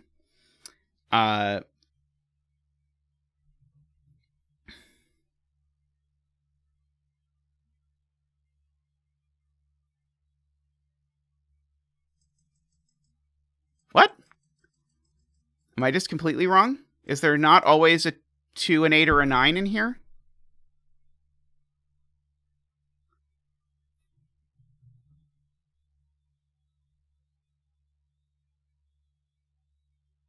Oh, because this isn't the 8. Oh, Lord. Yeah. Because this could be 2, 1. Never mind. Okay, never mind. No, there's no... It's because I'm thinking the 2 goes with 8, but the 8's not in the column. Oh, for the love of... Anyway. Yes, so we'll just omit that whole... We'll fix it in post. But yeah, the problem is that I was looking at this thinking like, oh, this is going to give me like a sum to 10 or whatever. But that's not how this works at all. So yeah, so this could be, for example, 1 and 3 and involve no 2, 8, 9s at all. So yeah, so there's not a virtual pair, there's not a virtual triple, there's not a virtual anything. But this is still a 3 and a 2 and a 1 and a 9. That part's all right. So these aren't 1, so these aren't 7, 9, so these aren't 8, so this is 8 and 7 and 3, and 7 and 3. These aren't 3, so these aren't 7, 8. That, therefore, is a 9 and a 7. This, therefore, is a 2 and an 8 in some order, which I do know. Okay, so this is not a 1 or a 9, so it is a 2 or an 8. So now that means that this is the 1 for the column, and that's the 9. So we've got that. But the 8 on the quadruple tells me this isn't an 8, so that's a 2. So those are 8, 9. Those are 8. I should plug, by the way, that Memerister is interviewing Twototenth as the next person in the hot seat, so to speak. So if you are as big a fan of Twototenth as I am, you should definitely check out Memerister's interview. 1, 2, 3, 4, 5, 6, 7, 8, 9.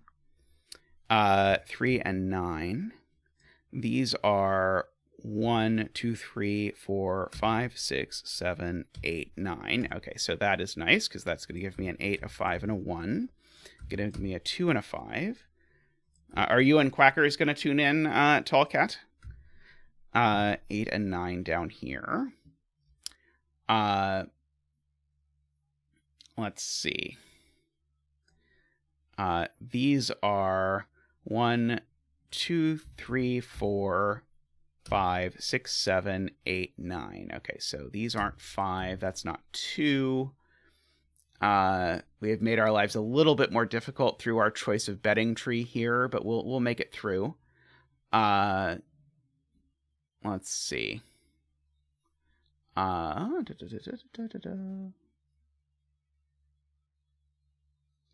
Well, you should do a stream where you just knock out 2-10th puzzles, Niverio. Put a 3 over here, no 3 over here. See,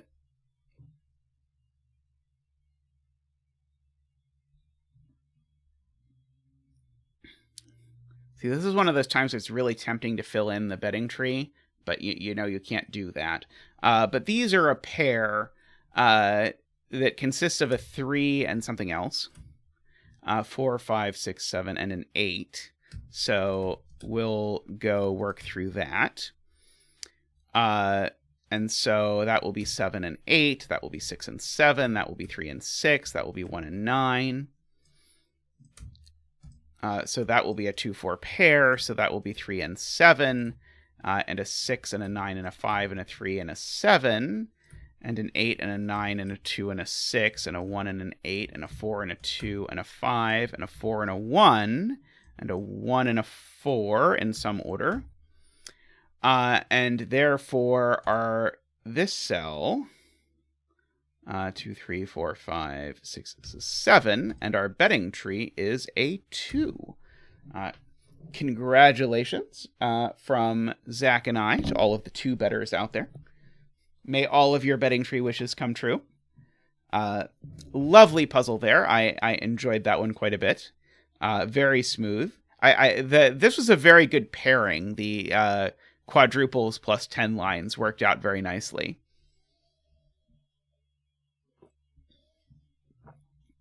Alrighty. I will be right back, and I will pick up another puzzle. But if you have not yet liked the stream, and you could take a second to go ahead and click the little thumbs up button, I would very much appreciate it. Also, if you've not yet subscribed to the channel and you're new, welcome, and please do consider subscribing. It does help a lot. We're getting close to 2,000 subscribers, and Tallcat has hinted that he would very much like a 2,000 subscriber celebration stream. So let's work on it. Alrighty. Be right back. I do like Andrew's suggestion of making the bedding tree decorative for the holidays. I'll have to see if Chameleon can be convinced to do that. All right, be right back. Alrighty, let's do this this puzzle called Stealth, which is a collab by the Cogito and Tallcat, which features normal Sudoku rules, quadruples, and an anti-XV rule. I have a guess I know which of the setters came up with the idea of an anti-XV rule. I don't know how much catnip the Cogito had to bribe Tallcat with to set a puzzle with a global constraint, because Tallcat hates all global constraints except for some reason for anti-king, which is the worst one. But let's see how it goes. There's got to be something interesting going on here if Tallcat consented to be part of this. Alrighty, so just to remind you how this works, I can't make 2 cells that share an edge add to 5 or add to 10. So if I look at this 1, 3, for example, it tells me there's a 3 in one of these cells. By the way, you have a good bedding tree, Tallcat? So the 2, 3 on this quad can't be in one of these 2. So we get a free 3 over here. But the 3 and the 2 can't be next to each other because that would make 5. So the 2 actually has to go over here. We'll just throw down a bedding tree like here, and we'll just try and work around it. So go ahead and place your bets now.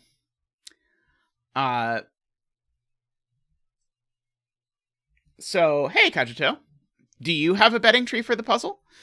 So I'm trying to think about how my 2 and my 3 are diagonal to each other. So what that means is I can't put my 3 on this side. So my 2 and 3 are diagonal to each other like this. And so this cell can't be a 3 and that cell can't be a 3. And if I reverse it the other way, this cell can't be a 3 and this cell can't be a 3. So the point is the 3 is on this side, which looks down and says the 3 over here is on this side. And now there's a 7 in one of these 4 cells. That 7 now has to be on that side. Like that. So we've got more fun. It's been pointed out I have a few random Jovi wings. So for example, these 1s are aligned. In fact, actually, I might as well put that I know the 1 is there and the 4 is there. But the 1s align like this, which pushes a 1 down here. If the 1 were on here, it would do something really interesting with a 9 that we will probably, I assume, get to in the not too distant future. The 4 on this has to be in one of these 2. I'm going to put those in blue just so we remember that I'm pencil marking this 4 across boxes, which means that I have to put a 6 up here also across boxes in order for that to possibly work.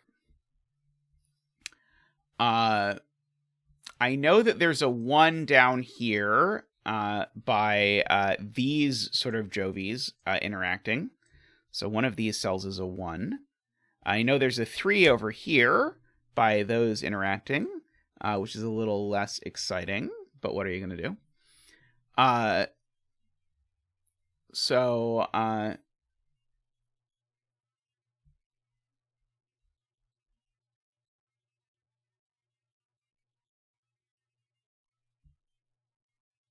Right. This cell can't be a 1, because if this is a 1, this is Carl's point, I believe. Maybe not. This is Carl's point. This cell can't be a 1, because it would immediately make this a 6, and now I can't put a 4 in either of these places.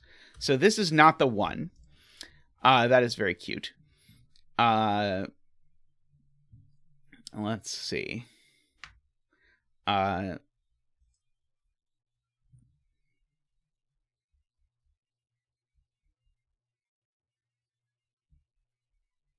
These 4s touching diagonally is okay.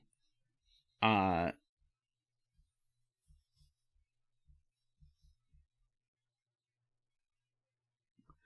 Neither of these cells can be 1 for exactly the same reason that neither of these cells could be 3. Josh is pointing out, I believe. So neither of these can be 1 because the 1 and the 4 go kitty corner like this. So if this was so this can't be a 1 and that can't be a 1, and it works the same way if they go the other way. So the 1 is always in this row, which means the 1's always over here.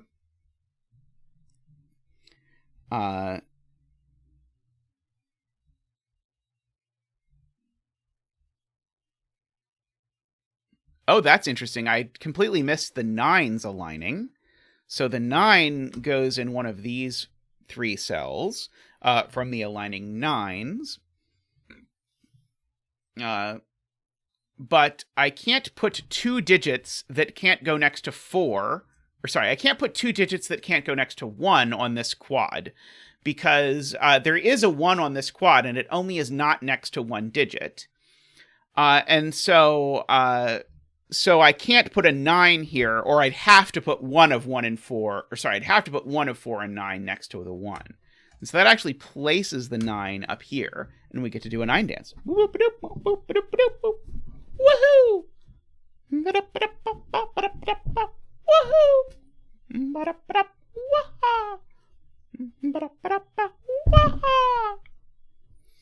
Thank you, Zack. Thank you. Super cute. So now I know that's not the 1 for whatever it's worth. One of these 4 is the 1. So that's not the 4. I guess for the same reason. Let's see. Oh. The 1's on this side, so the 9 can't be up here. The 9 on this has to be down here. I don't know how I missed that, but I mean, there's a bajillion pencil marks all over pencil marks all over pencil marks, so I suppose it makes sense. So the 9 is over here. Is it possible that the 9 is on here? I don't think I yet know that it isn't. If the 9 was on here, it would, of course, form a little, like, X-ish pattern. I know the 3 is in one of these cells because of the alignment between those two. Let's see.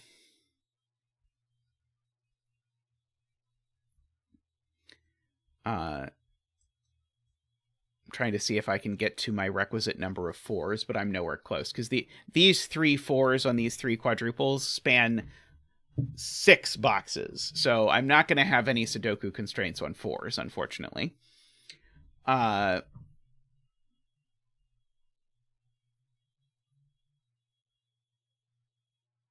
9 in row 7 has to go in one of these because they've got these 9s aligning here.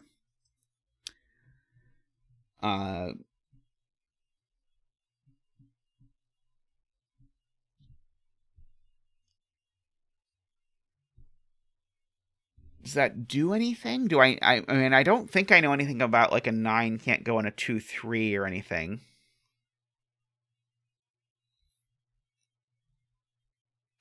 Okay. Garion points out I can't put a 2 in any of these digits. And I can't put a 2 in any of these because I had a 2 marked in the column. So there's always a 2 in one of these 2 cells. So again, I can never put a digit in a quad that can't go next to 2 things in the quad. So there's no 2 here. There's a 2 marked in the column, which I acknowledge is very hard to read because there's a bajillion million pencil marks. But that forces 2 into one of these, which forces 2 into one of these, which forces 3 into one of these. So we've got that.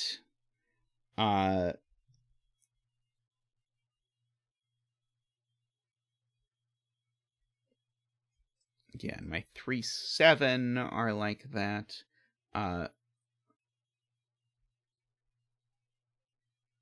Okay, so 4 in box 3 is in a similar position.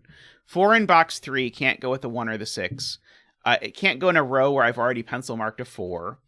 So there's a 4 in one of these 2 cells. Which is very interesting, but it also means there's a 4 there and a 1 there. Is it possible the 4 actually can't even go here? Yeah, the 4 can't go there. If the 4 went here, it would place the 1... Oh, no, the 1 and the 6 don't have to be orthogonal. Oh, 1's not next to 9. Sorry, I'm trying to think about, like, if I think 3 moves ahead, does it break over here if I put the 4 in one of these places? But the much easier place to be looking is that just can't be a 1. So therefore, that's the 1 and that's the 4. Which means that's the 4 and that's the 6. So I can get rid of this coloring.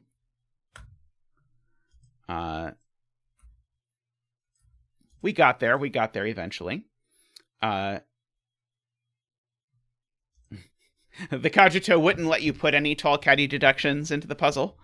Okay, so now the 4 is just placed here, because the 4 can't go next to the 1. So that's a 4. And so now I've got a 4 living in this column, which is maybe a problem. So this can't be a 1. Speaking of 4s not being able to go next to 1s, this 4 couldn't go next to that one. This 4 can't go next to that one either. So that's a 1 and a 4. So now that's a 1. I have to remember that 1 is not restricted with how it plays with 3 at all, I don't believe. So we've got all of that.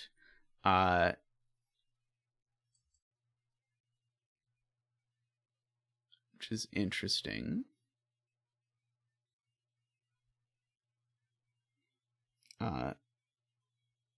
1 in box 5 can only go here for much the same reason. Still can't go next to 4.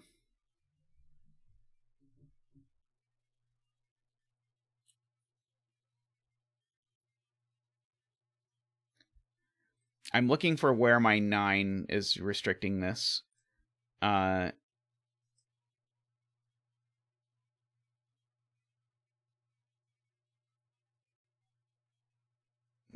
in box 5. Okay, so 9 in box 5 is not in any of those cells. And it's not in those cells either, because there's a 9 looking at them. So therefore, these cells are a 2-9 pair. I eventually catch up with Chad. It just takes me a while.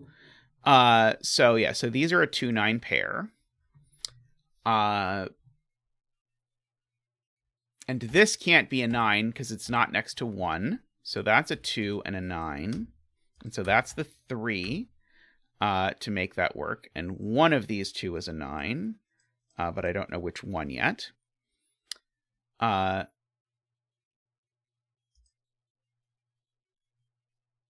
Okay. 6, I think, is placed in this box. It is. 6 can only go here in this box because 6 can't go next to 4.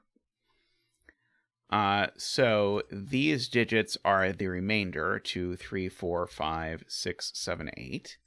No 3 there. Maybe none of those do anything interesting yet. I think none of them do anything interesting yet.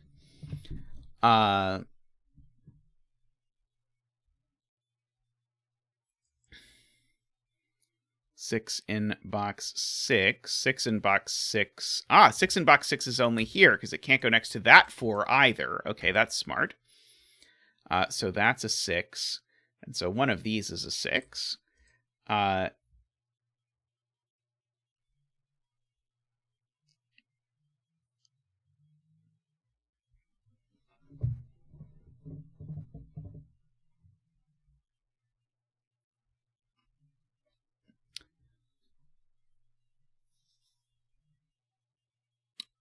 Alrighty.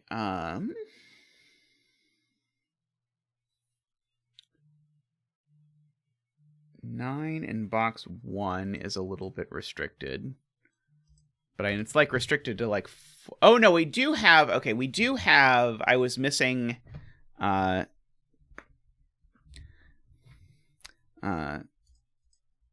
was missing that I have this 9 pencil mark over here. So 9 actually is only in one of these two cells. In this box, I agree.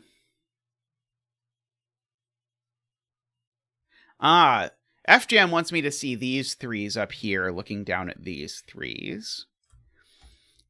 Making that a 3. Good spot. 9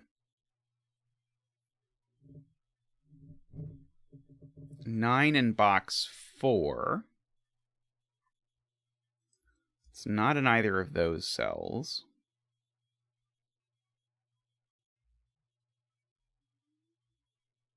Oh, and it's not in any of these cells because of the 9 in the row. So one of these is a 9, is Kuraban's point, and that 9 jovies with this 9, which tells me that's not a 9. Oops. Tells me that's not a 9. So that is a 9, which dislodges a 3 and places a 3 and places a 2. Like that. And the 9 isn't even next to the 1. The 9 is not next to the 1. Which then places a 9 pencil mark here, which now makes this a 7-9 pair and makes that a 1, and the 7-9 pair has to go in this order, so the 1 and the 9 don't go next to each other. And now the 3 on this quad has to go there, because it can't go next to the 7. Let's see, this is a quad of some sort, 1, 2, 3, 4, 5, 6, 7, 8. So this is not 6 or 7. This is not 7. This is not 6. Surely one of these must be a freebie. That one's not an 8, because it's next to a 2. I'm sure one of these is next to something that I didn't notice.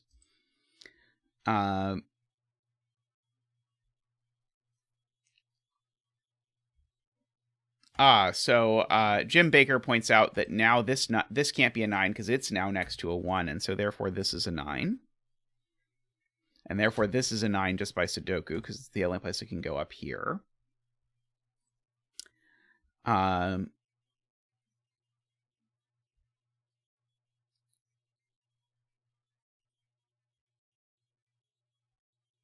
6 in box 1 can't go next to the 4 is Garian's point. So the 6 does go there. I told you there was one I was missing.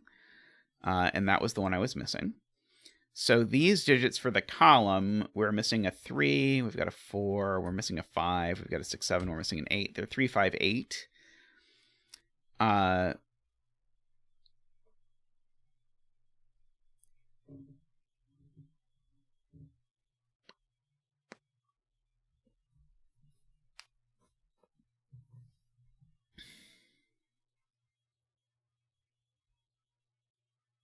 The 6 in box 3 is just placed, points out Chameleon, because I've got to put it on the quad, and I've ruled out this row and this column, so the 6 is always there.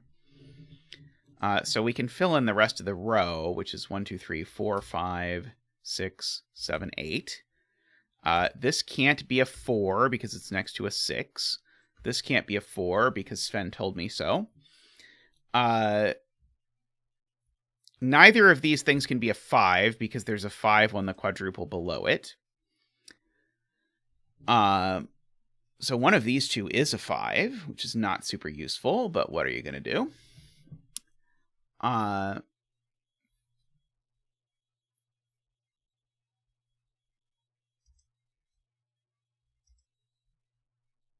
It's being pointed out, 2 in this box is actually restricted to only this cell by Tony, because 2 can't go next to 3 because they add to 5. And so therefore that's a 1 by pencil mark. And so these are from 4, 5, 7, 8 again. Except I know the 5 is up here, so neither of these are 5. This one's not 8 either. This one's not 4 either. So this can only be 7 or 8.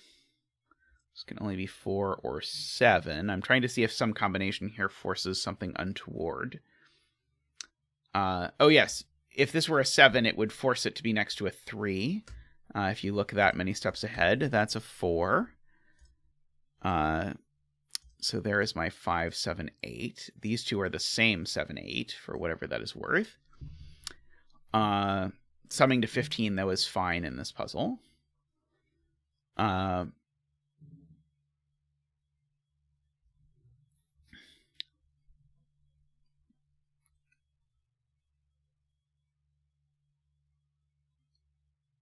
know one of those is an 8.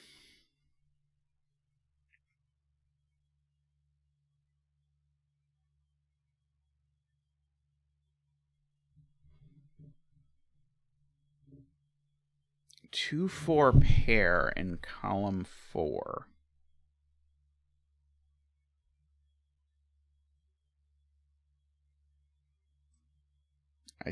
Right. This cell can be neither 2 nor 4. Wow, that's a good spot to Garian. I have to put 2 and 4 in these 3 cells, but this cell can be neither 2 nor 4. So Garian's point is this is a 2-4 pair. I will eventually successfully enter that into the thing, which makes this a 5, 7, or 8. And it's not a 7 because it's next to... It's not a 7 because it's next to a 3. So it's only a 5 or an 8. If it were an 8, this would be a 2. That means one of these is definitely a 7 for the column, because the column needs a 7, which means this is definitely not a 7. Hey, Nicholas. Hope you're doing well.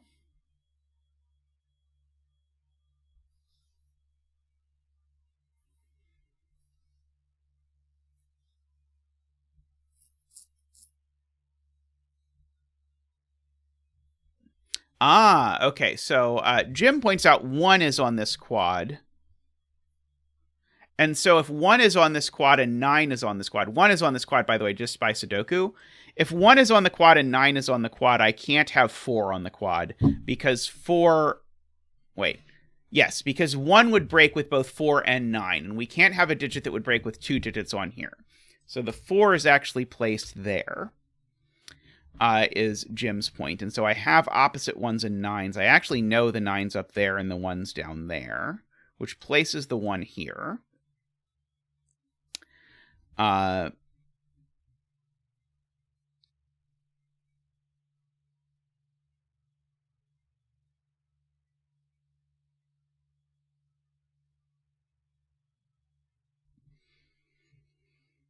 one removes 4 from the left of it. Ah, right. That one next to that. So this now can't be a 4 because those would add to 5. So this is a 2 and a 4. So that's a 4 just by Sudoku. That 2 removes 8, so that's a 5. So those are a 7, 8, and that is a 5. This is not a 5.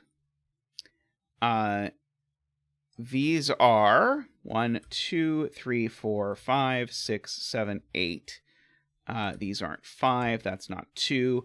These can't be 2 and 8. So there has to be a 6 in them because there's already a 2 in them.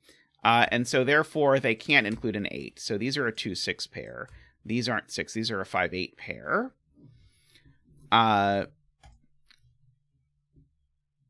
seems to be a 5 now. I can't put a 6 next to a 4. So that is a 2 and a 6 and a 6. Let's see. So this is a 5, 7, or an 8, but it's not a 5 by the row. So this is only a 7 or an 8. These cells, let's see. I still need a 2, 3. We've got a 4. I still need a 5. I've got a 6. I still need a 7, 8.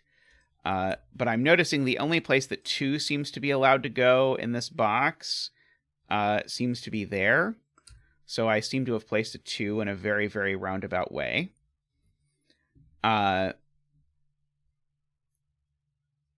Let's see. One of those 2 is a 3. These are 3, 4, 5, 6, 7, 8. 5, 7, and 8 again. 5, 7, 8 triples for everyone.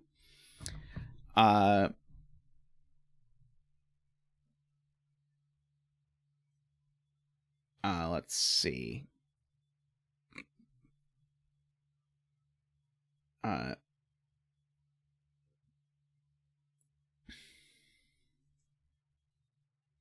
Right, okay. Kuraban points out we've got a Jovi on 5s, because the 5s here and the 5s here align in these 2 columns, which forces 5 to be in one of these 2 cells. So we have to be sure we don't put it next to another 5, because if we put it next to another 5, they'll add to 10. Or a 0. We also can't put it next to a 0. These 2 digits are 7 and 8, I believe. And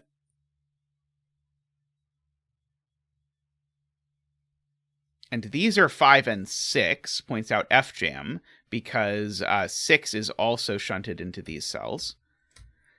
So now these cells are the remainder. 1, 2, 3, 4, 5, 6, 7, 8, and 9.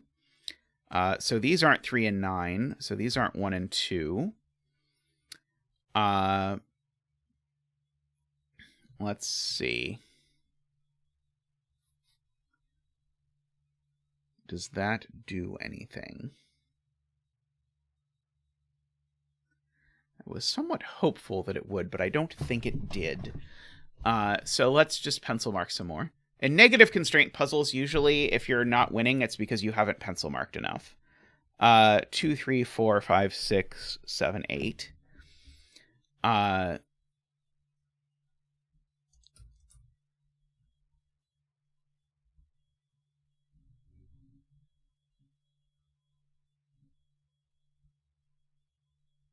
Let's see.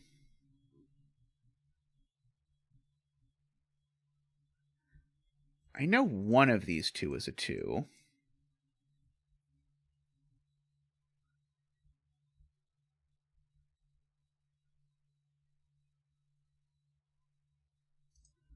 Let's see, Todd says this can't be 7 or 8. Is this a coloring 7/8 thing?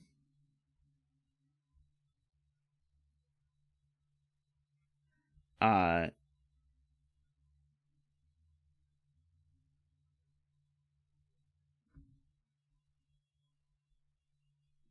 if this was a 7-8, that would make a 7-8 pair. Wow, that's a good spot. Okay, that's fancy. If this was a 7-8, that would make a 7-8 pair and would make these a 2-3. That doesn't work. Or in other words, where are the 2 and 3 in this column? Not next to each other, so that's not both of them, so we need another one, so this needs to be a 2 or a 3. Whichever way you would like to see it, that works.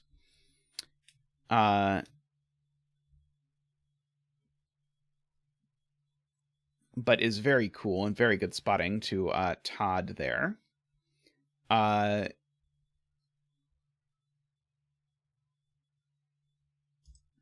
Let's see. Okay, this row is missing 2, 3, 4, 5, 6, 7, 8.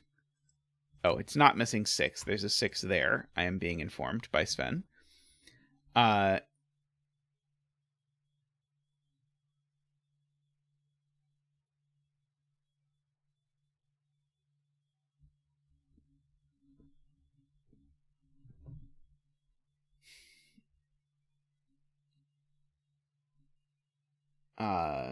People are saying things I don't understand. If this is a 7, what goes wrong?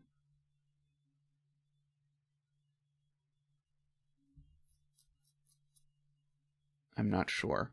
Let's see.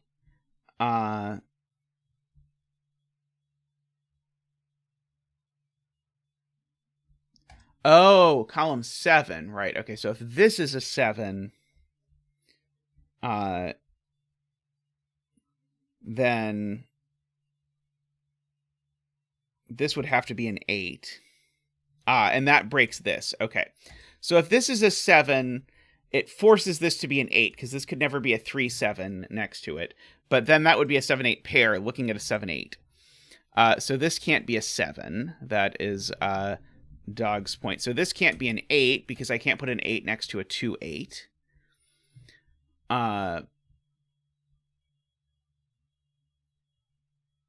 So this can't be a 3 anymore while we're doing very minor pencil marks.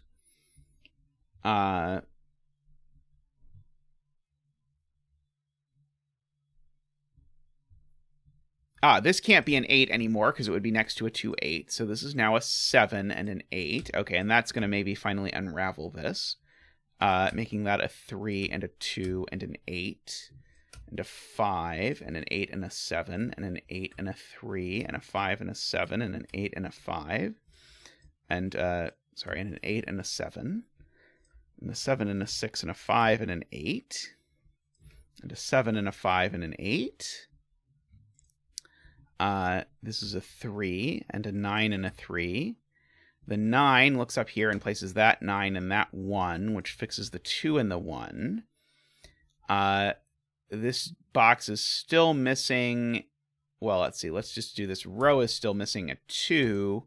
And then this row is still missing a 5. This row is still missing a 6. This column is still missing an 8. And our box is missing a 7. Lucky number 7. So congratulations to all the 7 bettors out there. Nice puzzle. Certainly one that is... I think these negative constraint puzzles like this are particularly nice for having a bunch of eyes on it at once, because it's very easy to just like not notice something next to something for a long time, whereas if you have 40 pairs of eyes on it at once, then there are more options, and so that works out really well. Very cute. Yeah, neat. I really like quadruples. Yeah, extensive pencil marking. Like even more like. I like to think I'm like in the fourth quintile as far as how much I pencil mark when I solve. But then there are a few people who complain that I don't pencil mark enough, which always makes me very, very amused. Alrighty, well, I'm going to take a real quick break, and I'll be right back. If you've not yet liked the stream, please take a second to do so, and I'll be right back with another puzzle. Thank you kindly. Be right back.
Alrighty, welcome back. Next up, we have a Renbon puzzle by dumediat. So these are Renbon. So they have to contain a string of consecutive digits in any order. So just, if that's not clear what that means, I could do 9, 6, 5, 7, 8. This would be a perfectly acceptable way to fill in a length 5 renbon, because it's 5, 6, 7, 8, 9, but in a jumbled order. Black dots mean that one of the digits is double the other. So, for example, for 8 would be an acceptable way to fill those in. And white dots have to be consecutive digits. So these could, for example, be 6, 7. And that would be an acceptable way to fill those in. And those are the rules to this puzzle. So let's see. Do you know a good betting tree, Naverio? Do you have any recollection of where you filled in the thing? If Tristan posts a link, then perhaps Naverio can look at the last filled in cell. Which I really appreciate that as a CTC feature, that you can flip things back and then look at that. Hey, dumediat, how are you? Do you remember a good bet cell for this puzzle, dumediat? We'll just pick center of box 8, unless we are told by the setter to do otherwise. So go ahead and place your bets on what value this cell will be filled in. Oh, dumediat recommends 1 cell over. So place your bets on what value this cell will be. Feel free to change your bet if the tree moving 1 to the right changed your gut feel as to what it would be. Let's see. The word kropki is Polish for dots. So kropki dots is a little bit redundant in a way, but it's not worse than ATM machine or something like that. To answer the question.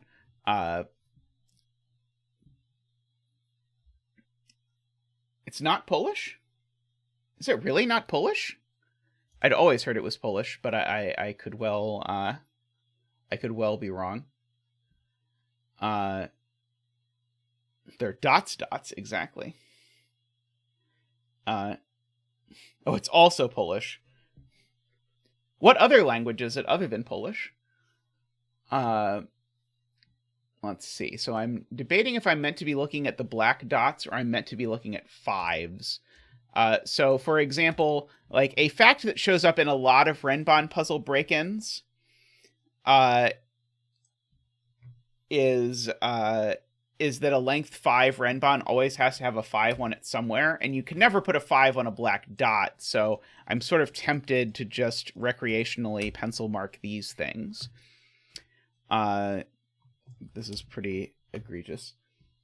Oh, it's named after the Belarusian word for dots. I would believe that.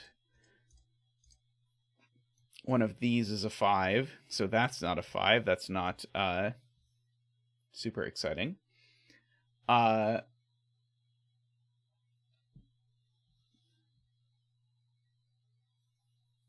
see. So Garion pointing out this can't be 1, 2 in either order. Because if this was a 1, both of these would be 2. And if this were 2, this would be a 1, and this would be a length 5 renbon that doesn't have that has a 1 but no 2 on it. So this is at least 2. I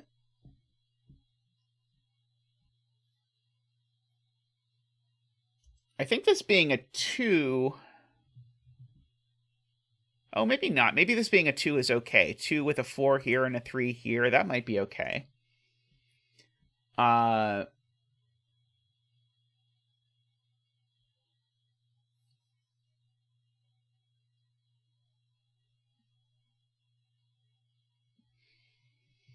I know that there's no 1 on this this renbon. So maybe I should note that, for example, 1 has to be down here. Because if I put a 1 on this renbon, then it needs to be 1, 2, 3, 4, 5. Actually, maybe that is okay. Never mind. Maybe I don't know that that doesn't work. Because this could be the low digit. So this could go 1, 2, 3, 5, 4, or something like that. It doesn't sound good to me, but I don't know that I can quite disprove it. It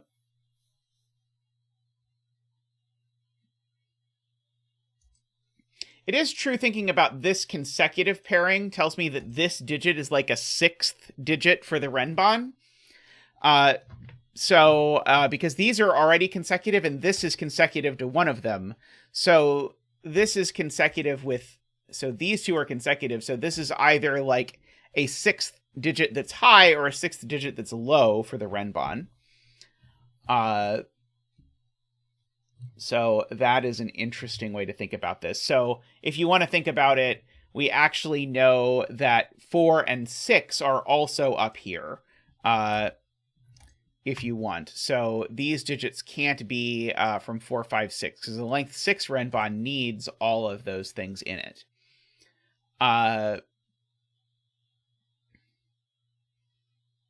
Which is interesting. Oh,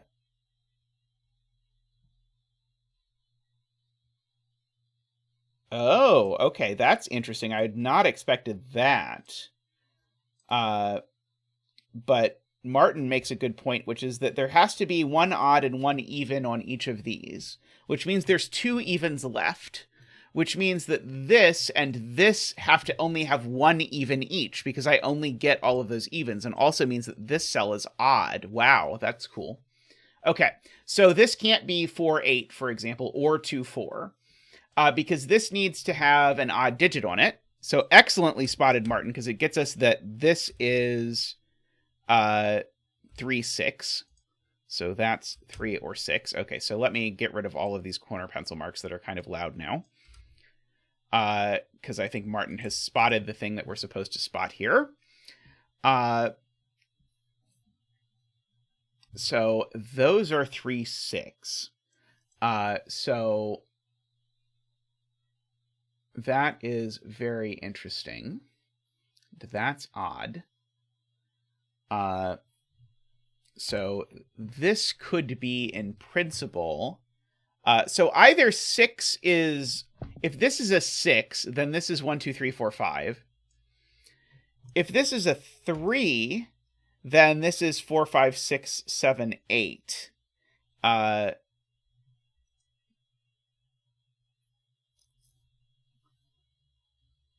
And this has to be 1, 2, Garion points out, because it also needs an odd digit, and there's only one odd digit left that can go on a black dot, so that's a 1 or a 2. So one of these 2 white dots is 4, 5. And one of the other white dots is from 7, 8, 9. So the other white dot has an 8 on it.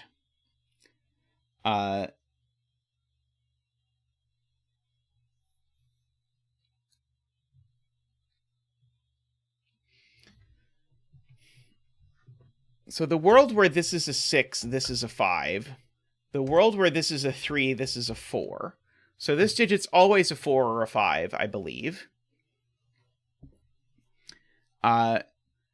Maybe I should look at the same trick in this row. That's 1 even, 2 evens, 3 evens. Not quite as good. But this can't be 3 or 6. Yeah, orange is definitely a 7 or a 9. That's a good point. I know that.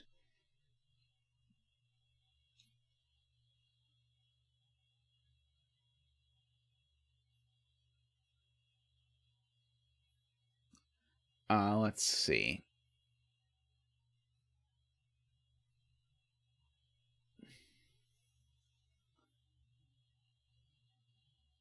Right. If this was 1, 2... so if this is a, yeah, neither of these cells can be 1 because it would put 2 2s in the box. Which actually means that because this is not 1, 2 and it's not 3, 6, both of these have to be even, is Carl's point. And so both of these have to be odd. So that's 1 even, 2 evens, 3 and 4 evens. So that's all the evens for the row. So these are both odd.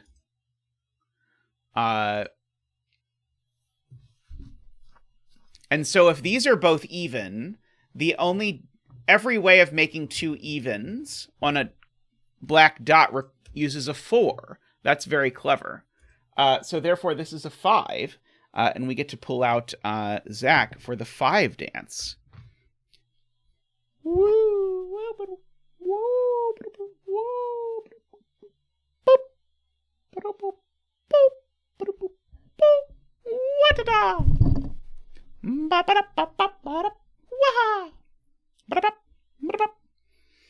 Thank you, Zack. Thank you very much. Always appreciated. So if that's a 5, that's a 6 and a 3. And now these are 1, 2, 4. And that's the 4. And these are a 1, 2. And that's the 1 because it's odd. So that's the 2. So this is a 5 because it's consecutive with 4 and it's not 3. And so these are a 7, 8, 9. That's not 5 anymore. Sweet.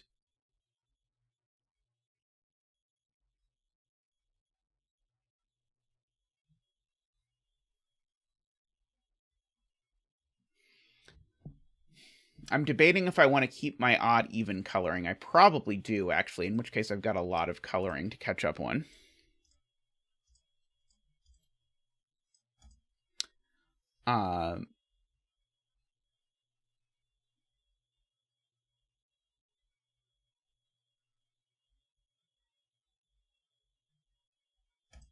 This digit can't be a 5 anymore, is the point. So this digit can be neither 3 nor 5, so this can't be the 4 is the point. It can't be a 5 because it would rule 5 off of this entire renban, because that cell now sees a 5. So that's not the 4. Oops. That's not the 4, this is the 4. That's the point. And so this is now a 2 or an 8. This is a 3, because it's not a 5. If this was a 2, this would be a 1. Oops. If this was an 8, this would be a 7 or a 9. I guess I don't know exactly which of those is happening just yet. I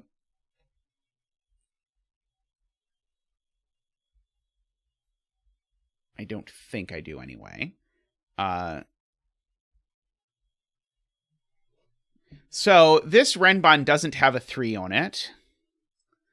I know that because if it had a 3 on it, it would also have a 4 on it, and both the 3 and the 4 would have to go there. So the digits on this renban are all at least 4. And of course, most of them we already know aren't 4.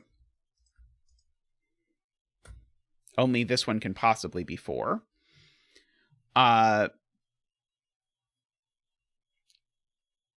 And so that means there's a bunch of digits we know for sure are on the renban.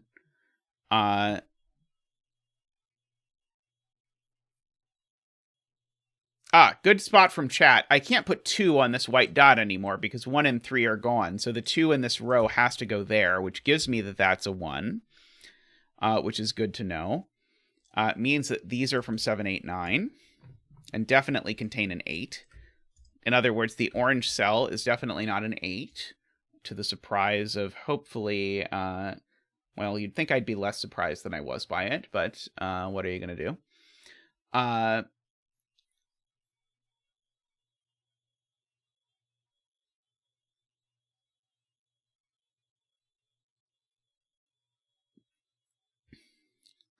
Okay, so this is a 1, 2, 3 triple by Sudoku, as pointed out by FJim. Making this a 4, 5, 6, which actually makes this a 4 and a 3, just because those are the only way to make 2 consecutive numbers. 3 is 2. So these are not 4. That is a 1. Very good spot to FGem there. So this is also a 7, 8, 9.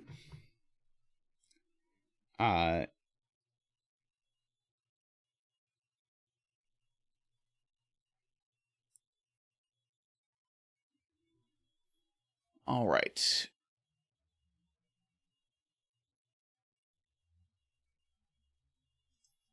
So this is a 1 or a 4.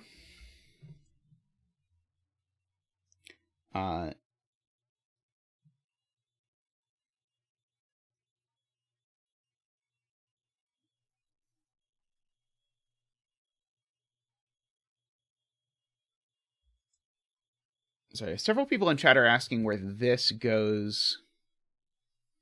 They're asking what goes here. So I know this is a...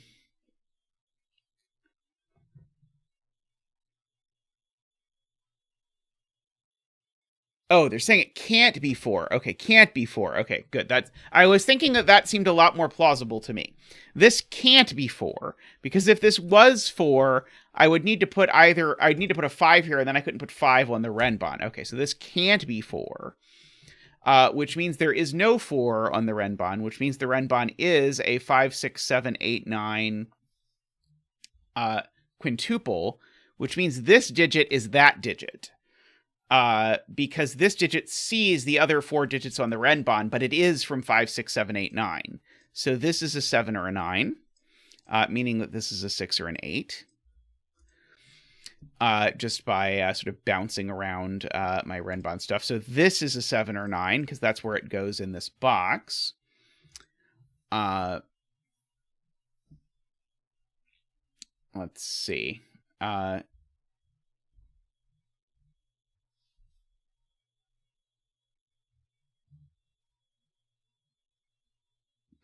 Smart spot from Carl. These are actually a 5, 6 pair, aren't they? Because I need 5 and 6 on this renbon. Oh, no, sorry. These are a... sorry. There is a 5 in here, but if this was a 6, I couldn't put 6 in this box, is the way to phrase it. Because if this was a 6, the only place I can actually put 6 in the box... Oh, so these are a 5, 6 pair. They're a 5, 6 pair for the box, because there's a 7, 8, 9 triple. So these are a 5, 6 pair for the box, so that's an 8. I tried to make that way, way, way more complicated than it is, as usual. So therefore, that's an 8. As so often is the case around here. So now this is a 3, 6, because it doesn't have a 1, 2, or an 8 on it, which is adorable.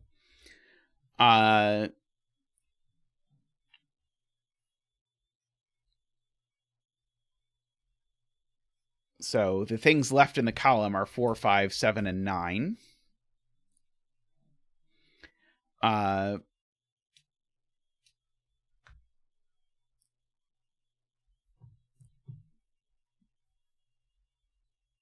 Which probably puts pressure on this renbon, but I don't want to quite think about it yet.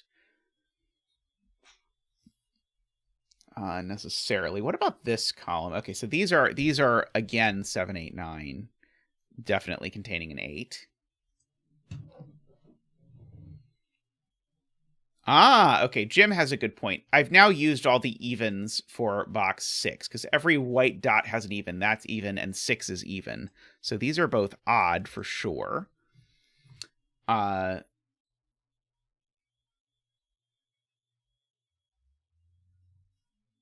And the 9 in this box, Garion is now pointing out, because the 8 in the box is there, the 9 has to go down here. So this is not a 9. So there's no 8 on this white dot, because if there were an 8 on this dot, that would be a 7, 8 pair. So there is an 8 on this dot, for sure. And I have to make an 8 on this dot in such a way... Oh, no, sorry. That's wrong. There's no 8 on this dot. There's also not an 8 on this dot. And there's no 8 up here. The point is this is an 8. That's the actual point. If I were to put an 8 on this dot, that would be too many 7, 8, 9s for the box. And so actually this is an 8, and this is a 7, 9. We got there eventually.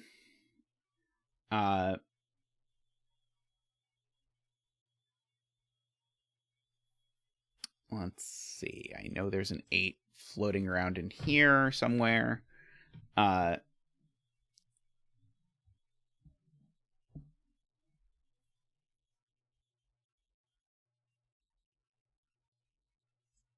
Oh, I know some more coloring. Like that.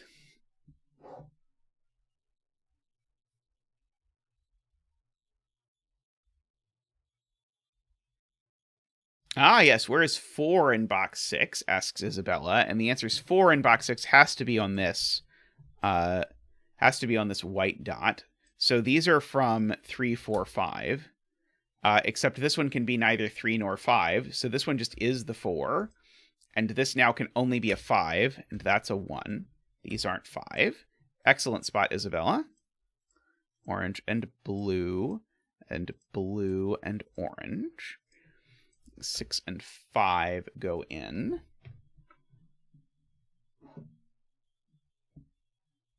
In box 6, I can place the 4, 5 and the 1, 2. Right.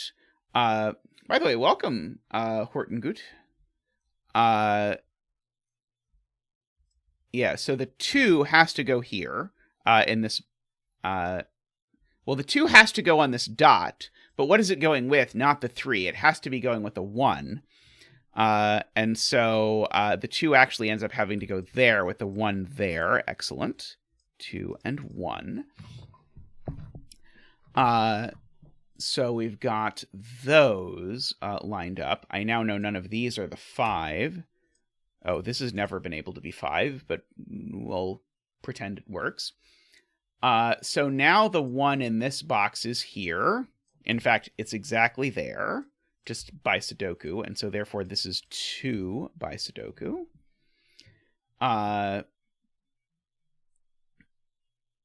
Nicholas points out I can fill in a 7-9 pair here. I agree. So let's fill in what these digits are. 3, 4, 6, 7, 8, 9. These are 3, 4, and 6, and this one can only be 6. Excellent.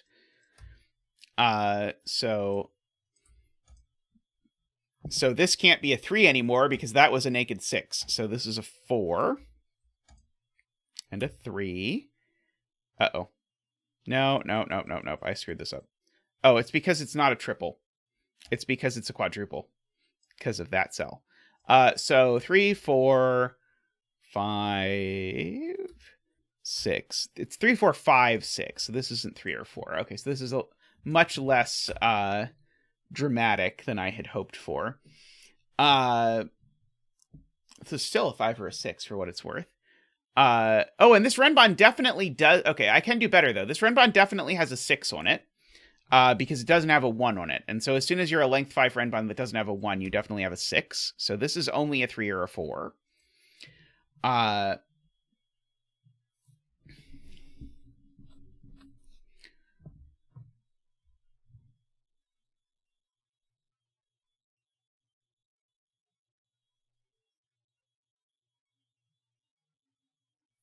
Well, I already know one of these two is a 5.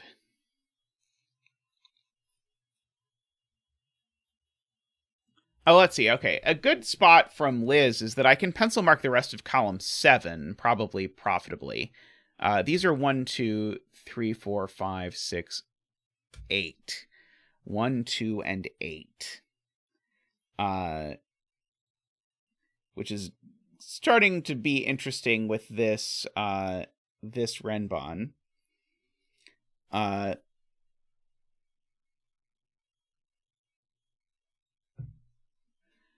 So I can never put a 1 on this Renbon, because if I did, I would need it to be 1, 2, 3, 4, 5, and in this column, 4 of those are already gone. So there can't possibly be a 1 on this Renbon.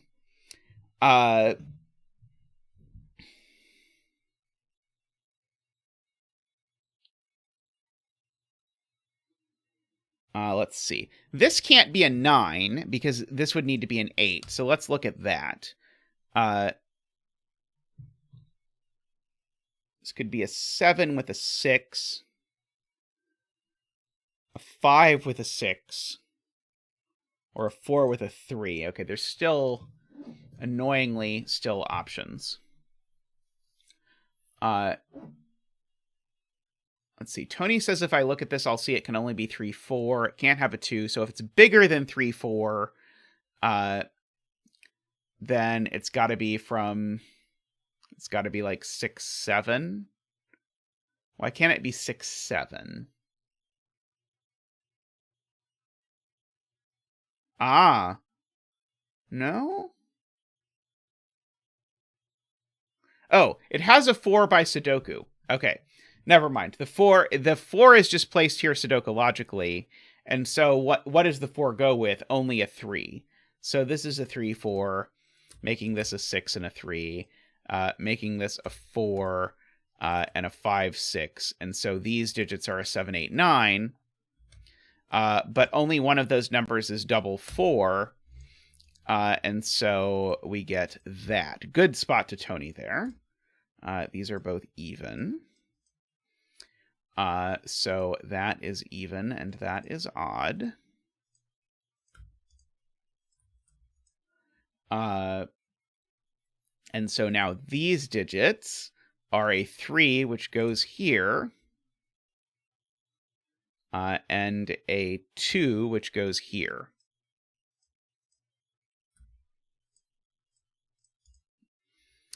And so these digits are a 6 and a 7, 9. Okay.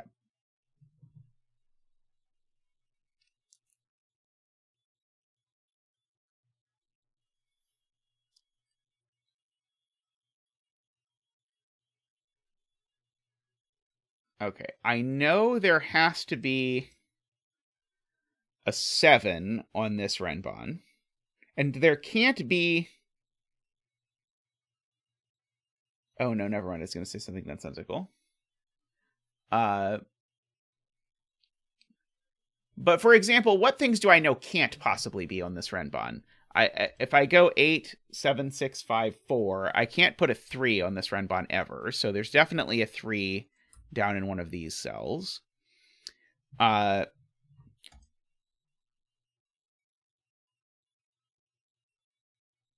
This digit has to go there or there, I suppose. I'm being told this can't be a 3. Why can't this be a 3?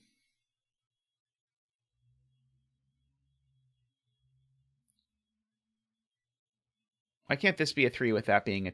Oh, right. This can't be a 3 with that being a 2 because I can't put 2 on the renbon. Whew. I'll wake up eventually.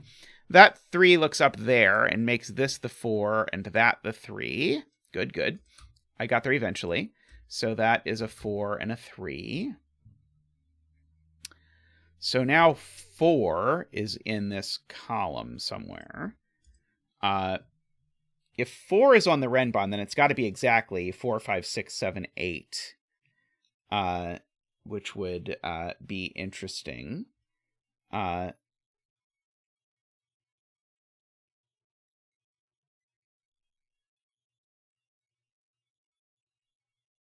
trying to see if this is broken. This being 4 and 5 actually looks pretty reasonable. Oh, no, it doesn't. It doesn't. This can't be the 5. Because the 5 in this box, I haven't pencil marked it, the 5 in this box is in this column. And so if I put a 5 here, then I put a second 5 on the renbon. So this can't be a 5 or a 3. So this can't be a 4. And so this renbon actually is exactly 4, 5, 6, 7, 8. That's not 4 or 5. That's not 4. This digit I said could never be a 5. So we know that. This digit now is a... Well, this digit can't be a 5 because it would rule 5 off of the renbon entirely. So in fact, these are a 4-5 pair. And this is now a... So, funnily enough, this can't be a 6 or a 7. Because if this is a 6 or a 7, then it's not that 6 or 7, which means that 6 or 7 is that 6 or 7. And so, therefore, this is an 8. I love that. I've never seen that before, I don't think.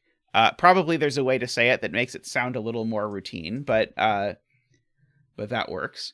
Yeah, I guess the Ambrose says it as it would see the 6-7 pair, so it couldn't be a 6-7. Still, I feel like I've usually used that logic the other direction rather than that direction, but whatever, it's still cool. So now this is the only place in the column for a 6. So these are a 7-9 pair. That's an 8.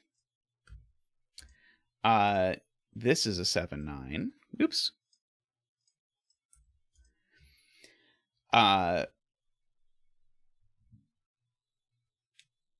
This has become a 2. Da-dee-dee-da-dee-da, which is very nice. So now this renban is exactly 2, 3, 4, 5, 6. And those aren't 4 or 5, so these are 3 and 6. And so therefore these are 4 and 5. So no 9s, no 7s. No 7 or 4 here, so this is a 9. Making that a 7 and a 9 and a 7 and a 9 and a 7 and a 9. Bouncing back over and making this 1 and 2. Making this 7 and 9. Making this a 7, I believe. That's got to be the digit that's missing from this box, right? Making that a 9 and a 7 and a 9 and a 7 and a 9. Woohoo. Okay, so what's missing in this column? I should probably fill in my pair. 1, 2, we need a 3, 4, 5, 6, 7 is the other one, and they're orange. And the point is, I know the order of the 3 and the 7. So therefore, I can blue-orange these cells, 6 and 3. And so therefore, this is blue, and this is orange to make the renban parity work. It's a 4 and a 5. This one's the other way, orange and blue, 5 and 4. This column is missing a 5, a 6, and another digit, which is this one. A 5, a 6, and a 2, because this one can't be 5 or 6, so it's got to be the 2. Meaning this is 5 or 6, but it's not the 5, so it's the 6. Making that the orange and the blue in that order. Making this the orange and the blue in that order. Avoid a 2 by 2. Making this a triple of some sort. 1, 2, 3, 4, 5, 6, 7, 8, 9. Making this orange. Making this orange. Making this orange. Actually, I could have just said there's all the blues in the column are gone already. So this is 5, 1, 9. This is blue and orange. And 1. So this is orange. This is blue. As an orange, this must be a 3. As a blue, this must be, try again, this must be a 4. And our bet cell is blue now, and is an 8. So congratulations. Oh no! Oh no! Disaster. Don't tell anyone. No one saw anything. I will hide behind Zack in shame. Tragedy. How did the 363 hide for so long? I don't know. But anyway, congratulations to everyone who bet 8. May all your betting tree wishes come true. Zack and I are very impressed. That was a really cool puzzle. That was very nice. Oddly, I think that was the largest, or oddly, I think that was the longest of today's puzzles. It didn't feel like it though. That was really a treat throughout. No surprise to those of you who watched my video where I did sort of a tier list of how much I like each Sudoku mechanic. that this sort of combines two things that I put in the top tier and a thing that I put in the tier immediately below the top tier, that this ended up being a puzzle that I was fond of. But, well, it's hard to go wrong if you make a puzzle with renbon and dots. Nevario claims the fact that I colored may have made it longer. I mean, I don't think we could have solved the puzzle without coloring it. It was ultimately about parity. That was the whole thing, I feel like. But the blues didn't end up connected. Yeah, I parity usually only comes up in like a very global sense in renbon, but because of the Kropke stuff, it then sort of bounced back with the renbon, which was very cool. I was quite pleased with it. I'm going to guess it's not possible to arrange the evens and odds in a Sudoku grid in such a way that it fulfills the yin-yang criterion, but I could be wrong. Alrighty. Renbon means I'm told, and I am just repeating back what I have heard. I have heard renbon means serial numbers in Japanese. So it is literally numbers in order. Serial as in SERIAL, as in part of a series in order, like the killer, not like the breakfast. Alrighty. Well, I am going to take a quick break and then come back and we can do some 6x6s. I will be right back. If you've not yet liked the stream, please take a second to do so. By the way, if you're new, I've seen some new names hanging out in chat. Welcome. I hope you'll consider subscribing. We do this a lot. I'll be right back.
Alrighty, welcome back. And yeah, removing colors seems like you're going the wrong direction. But adding flashes or adding O's and X's or adding O's and X's and flashes, these things are all options. So I promised Kuraban last time that I would do their 6x6, and then I totally forgot. I totally failed to find it when I scrolled through our list. It turns out there's a lot of 6x6s in there. So if you're not aware what the sort of the stream tradition is that we end, if there's like not quite enough time that I'm confident I could do another puzzle, then I'll end doing some 6x6s.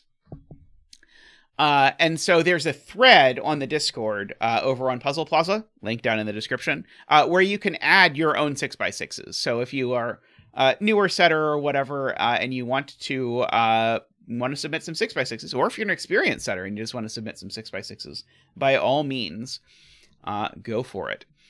Okay, so we have standard 6x6 rules. So we are using the digits 1 through 6. Cells separated by a V sum to 5, of which there are none. Cells separated by an X sum to 10, and all such cells are marked. So we have a negative XV. And this is a renbon, so these are some consecutive digits in any order, but not all renbon are given. So these digits have to be 4, 6, because fun fact, the only way to make numbers work is with a 4, 6. And so now the question is, where's the other 4, 6 in this region? It can't go here. That would require an extra x. So that's a 4, 6. So that's already cool. There's no 1 here, because a 1 here would be next to a 4. So there's definitively a 1 in this column, as we begin to contemplate the nature of being. I'm going to color... Actually, I'm going to circle these. So these two are the same 4, 6. And these are the other 4, 6. Let's see. Let's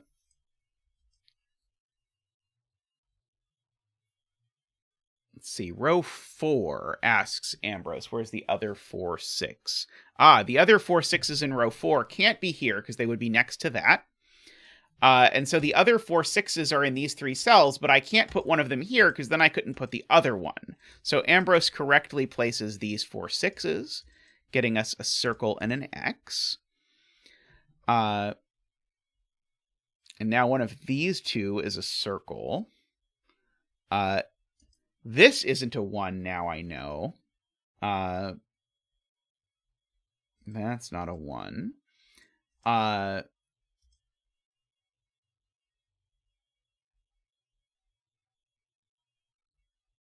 Okay, so I guess X in this region is in one of these 2 cells. Oh, how about this region? Where's that 4, 6 in this region? That 4, 6 in this region needs to go in one of these 2 cells, but it can't go in that one. So that would be in there. And that lets me finish my Oing and Xing of 4, 6s, because that's got to be OXO because of that. That's very clever. Okay, so now we can probably place all the rest of them. So now, where is OE4, 6 in this region? OE4, 6 in this region's got to be exactly here. Now, where is XE4, 6 in row 3? XE4, 6 in row 3 can only be here. Do I have all of them now? I might have all of them. No, I'm short a couple XE3, 6s. Or sorry, a couple XE4, 6s. Okay, so XE4, 6 in row 1 is not there, or there, or there, or there. So this is XE4, 6 in row 1. And I think there's one more XE4, 6, but I don't know where it is. Oh, I'm wrong. That is 6 XE4, 6s.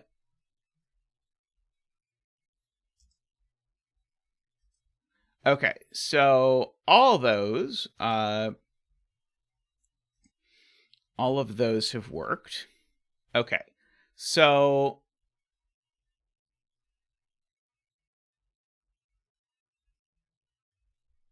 the Renbon needs a 2 is a good point. If not, the Renbon needs an even, and it's not 4 or 6. So there's a 2 on the Renbon, and these are from 1, 2, 3. I was trying to find a spot where I know this isn't 1, for example. So I know there's a 1 down here. But I was trying to find a place where I need to separate the 2 3s. And I don't yet see a place where I can separate the 2 3s.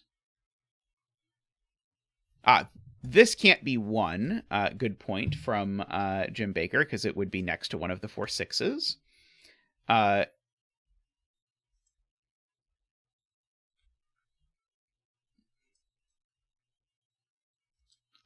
Neither of these cells is a 1. Because these both see both. So there's definitely a 1 sort of cutting across in one of these 2 cells.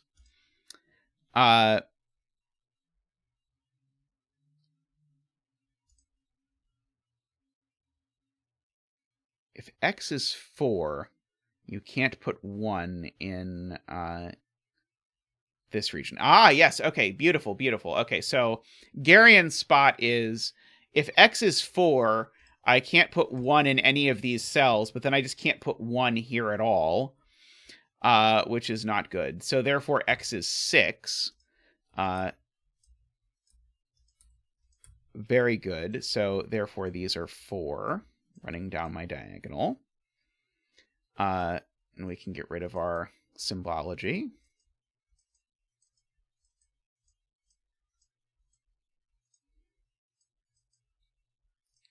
Excellent, excellent. Okay.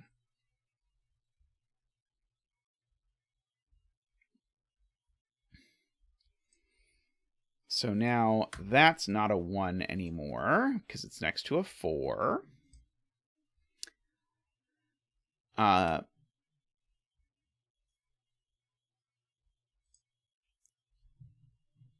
This can't be a 2 or a 3. So this digit is not a 2 or a 3, because if it was a 2 or a 3, it would be next to a 2, 3.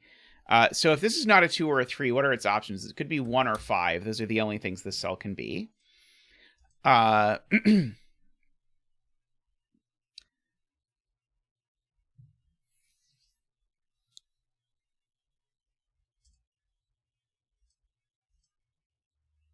Let's see.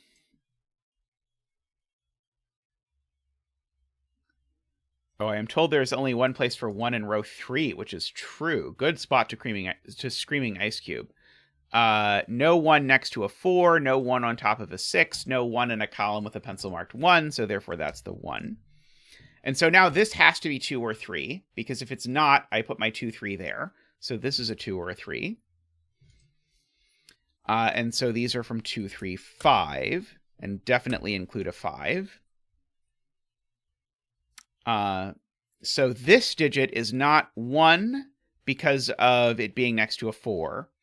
It's not 4, 5, or 6 because of that. So this digit's a 2 or a 3, which gives me a 2, 3 pair in the region, which makes this a 1, 5. I now know this digit isn't a 1 or a 5 because it sees a 1, 5 pair, and it's not 4 or 6 either. So this digit can only be 2, 3. Which means that this isn't 2, 3.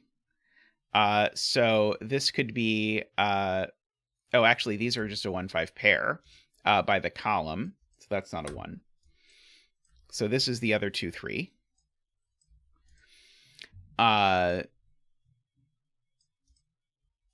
Interestingly enough.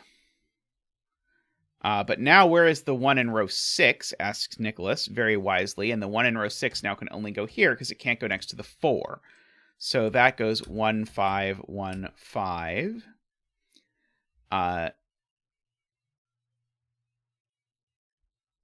Okay, so this cell is now a 2 or a 3 because it can't be a 1 because it's next to a 4. And so that's going to give me a 1 and a 2. Which is going to, I think, do a lot of damage to the rest of this, because now that's the 3 for this region, so that's a 2 and a 3 and a 2.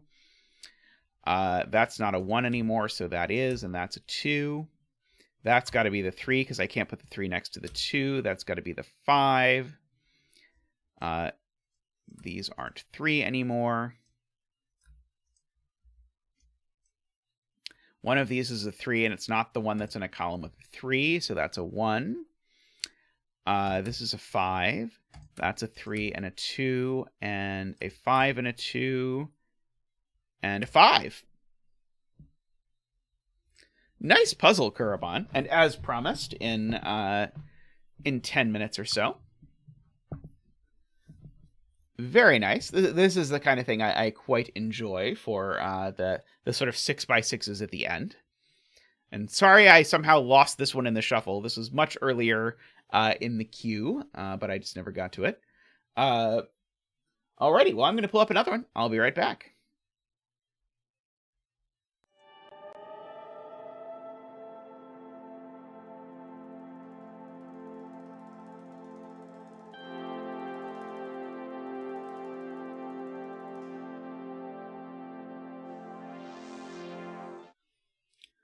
All right, next up we have Zack Prepares for Winter by Olima. So we have Renbon again. We have whispers. So digits along a whisper have to differ by at least 3. So that's a difference between 6x6s and 9x9s is usually in 6x6s, whispers have to differ by at least 3. And then black dots and white dots as before. So yeah, so that is it. And plus, I believe Zack is featured in the art. So what more could you want? So I mean that was definitely very cheeky in vignettes that I made it still differ by 5.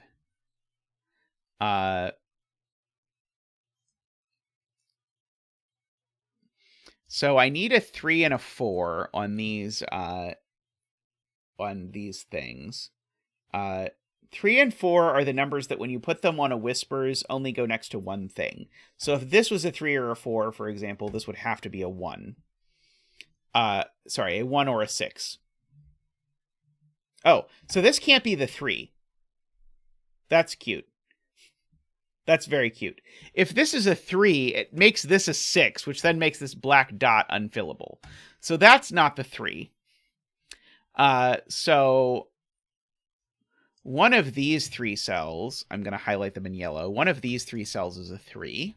I'm going to see if I can do any similar magic where I can rule out one of them being a 3.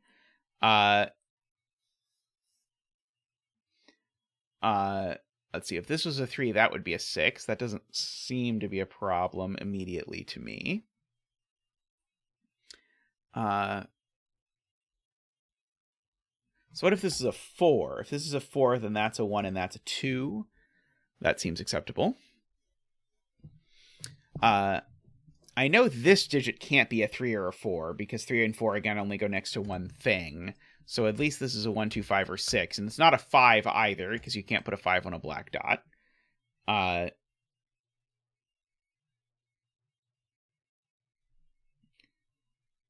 Can I rule out any of these? If this is a 6, there's not a negative constraint, is there? No, there's not a negative constraint.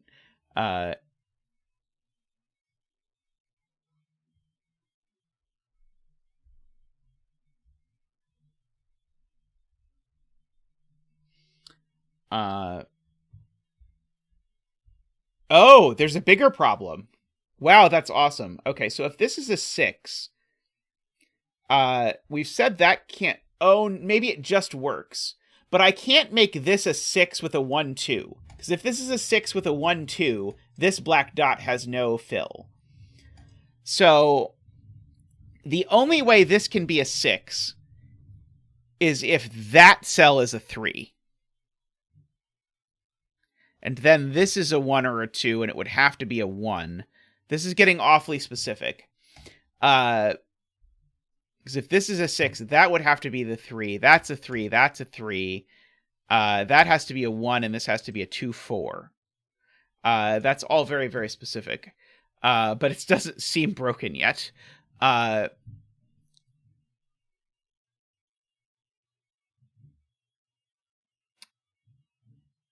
At least to my ability to discern it. But it looks suspicious. It looks very suspicious to me. Oh, I think this is a 2 just outright breaks, though. If this is a 2, then what are these? These are 5 and 6, and now this black has no fill. Because if this was a 5 and 6, now this can't be 3, 6, and it can't be anything involving 2. So this is definitely not a 2. This is only a 1 or a 6. Which is quite interesting. So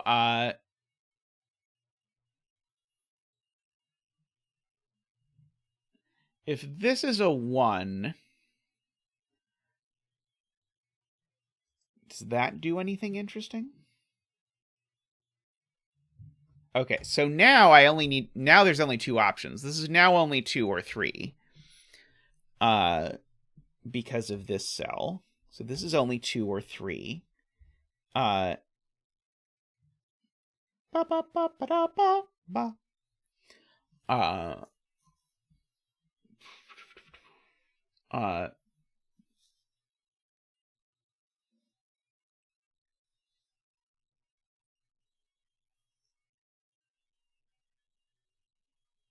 Oh, wow. Okay.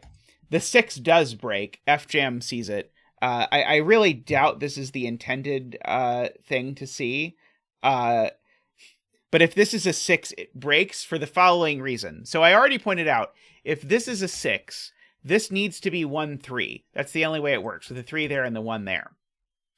But now this dot is 2, 4. But the point is, one of these is a 4, which places a 1 in one of these two cells. But remember, this is 1, 3, so that doesn't work. So this has got to be a 1 and a 2.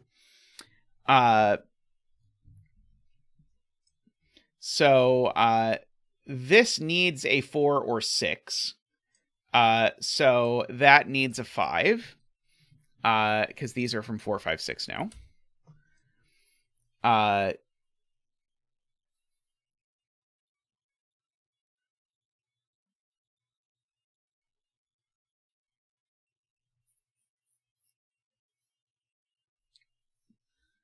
So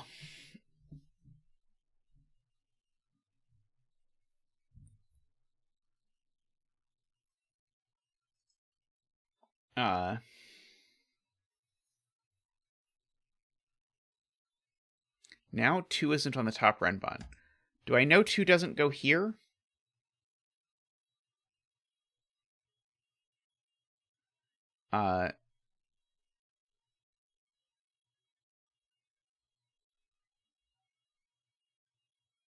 One in column 4 is is hidden. That's very cool, because I can't put a 1 on a dot anymore, per Ambrose. So 1's actually placed here. 2 is definitely in one of these two spots, both of which are interesting. Oh, 2... If 2 goes here, it forces this to be a 5 or a 6. Is that a problem? Yes. I think it is a problem. Yes, 2 doesn't work here. 2 in this cell forces this to be a 5 or a 6, except 2 in this cell forces these to be 5 or 6 because 2 there puts a 4 there. Wow. So that's a 2. Very interesting. This now has to be a 3, 6, as is pointed out by several people in chat, because it needs a low digit on it, and the only low digit it's allowed to have is 3, because 1 and 2 are gone. And so this is a 4, 5 pair. The fact that this is a 4 or 5 pair, the 4 goes next to a 1, so therefore the 5 has to go next to a 2. So this has to be a 1, 2 pair in order to make that work, which now makes these a 4, 5 pair, which makes this digit a 3 or a 6 because it has to be next to a 4 or a 5 without being a 4 or a 5. So that is a 3 or a 6.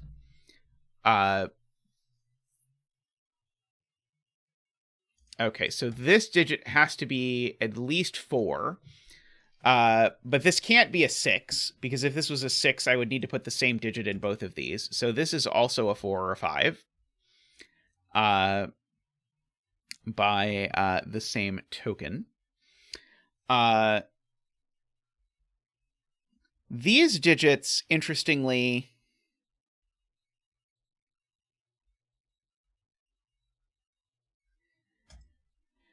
Well, this digit, at least, I think can't be a 3 anymore. Because if this digit's a 3, that's a 6, and I need a 4, 5 pair to finish it, but I can't have a 4 or 5 here. So this digit's not 3 anymore. So we can remove the yellow from there. One of these two is 3. Oh,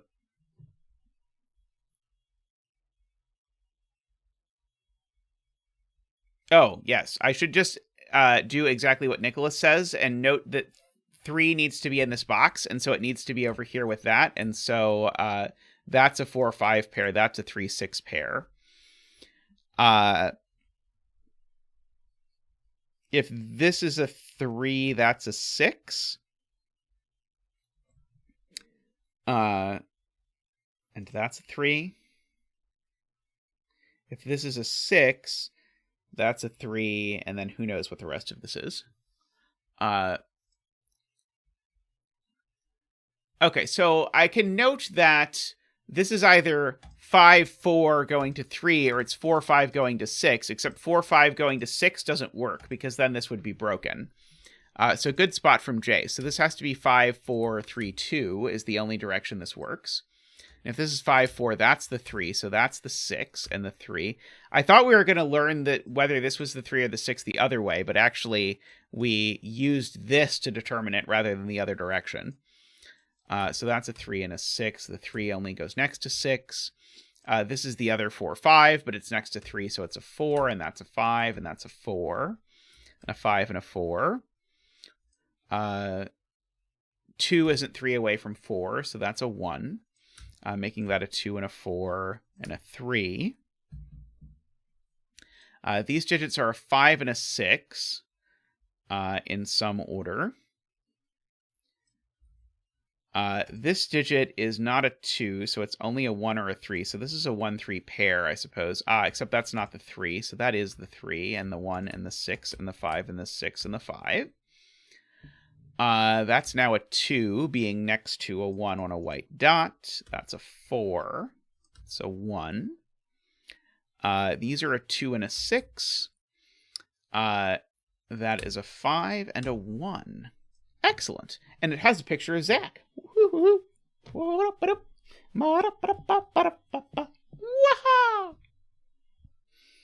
Thank you, Zack. And thank you, Olima, for the adorable little puzzle.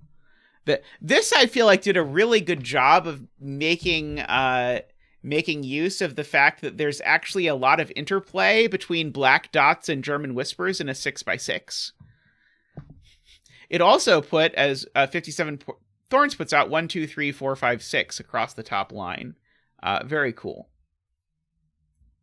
Alrighty, we've got time for another. I will do another 6x6.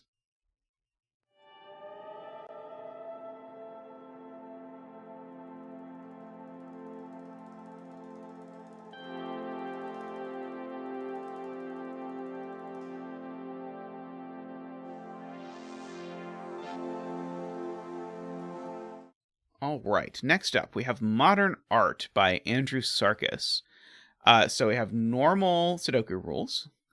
Normal-ish, at least. It's irregular, but otherwise normal. Doublers. So one of each row, column, and region is a doubler. And so we need to double one digit. We need to have a digit in every row, column, and box. I'm going to guess we can't double and have the same digits. No, there's not halvers, just the 2 circle digits are halved. Okay, the 2 circle digits are halved. For example, a halved 2 would be a 1, and a halved 1 would be a 0. Can I double a halved digit? I don't know. I guess we'll figure it out later. So this renbon needs to contain a string of consecutive digits. Hey, Memrister, hope you're doing well. And the outside clues here, or the outside digits, are xsums clues. And the black dots need to have a ratio of 1 to 2.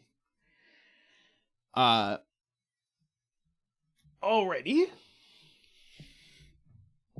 Let's try it. So we've got a 5 there. These are getting halved, so they can only be 2, 4, or 6. Unless they're also doubled. Well, if they're both doubled and halved, then that's not going to work. But so I'm not going to do that quite.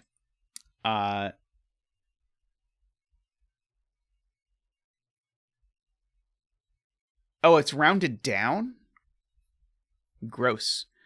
You round down. Okay, and so one of these is going to be a 1, so we can get a 0 on our renbon is the joke. Okay. This digit and this digit are definitely the same digit.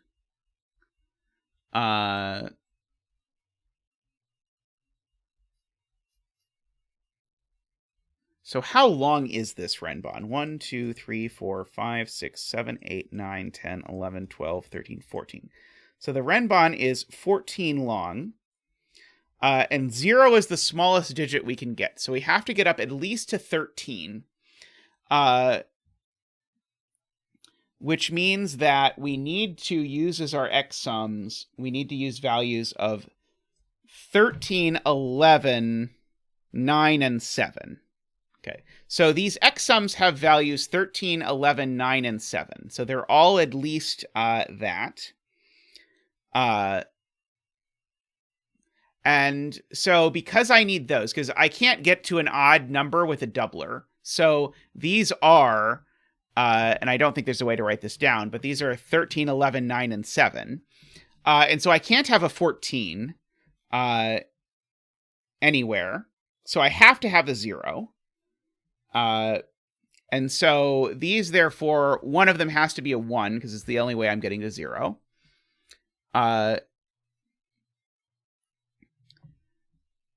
And these now, as x sums clues, in order to get to 7, of course, they have to be at least 2, although they could be doubled. So I have to keep in mind, I have to worry slightly about what's going to happen with a doubler if one of these is doubled. It's normal, not mean mini.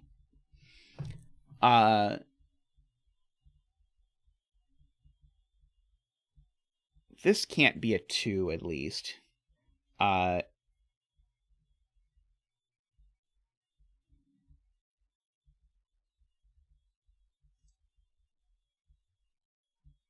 Yeah, we've got to worry about the x. We could even have a 1 that's doubled up front here, except that we can't, because a 1 that's doubled would need to go with a 4, and a 1 doubled with a 4 doesn't work. So these at least are not 1. So I'm at least going to fill in that. Oh, but this one could be a doubled 1, I think. I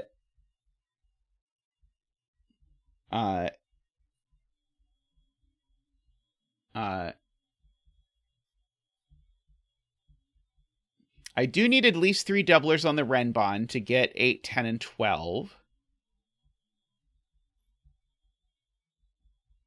Here, and here, Isabella. That's how we know. That's the only way we know what's going on. These are the 7, 9, 11, and 13.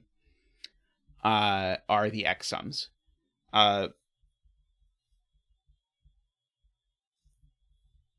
And one of the halvers is making us a 0. And we do need, as Ambrose is pointing out, we needed to double a 4, a 5, and a 6 on the Renbon. So let's see. So but we've got, it looks like this is the only region that doesn't have a cell in the Renbon we could double.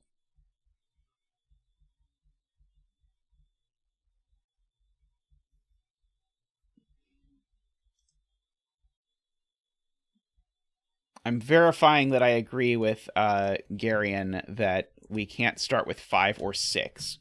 Because I can't have any of these cells. And so if I do 5 or 6, I'm not going to get that. I'm not going to get there. So these are only from 1, 2, 3, 4.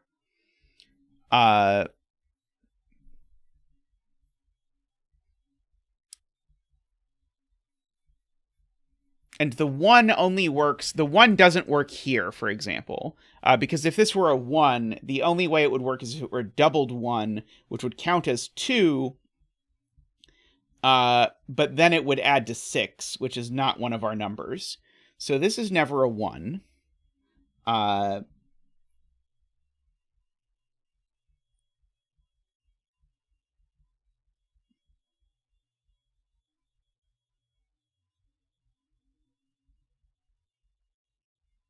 I know that one of these dots has to be 3, 6.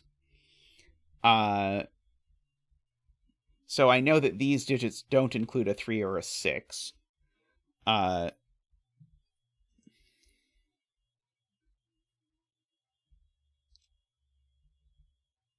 least the halved digits don't show up in the thing.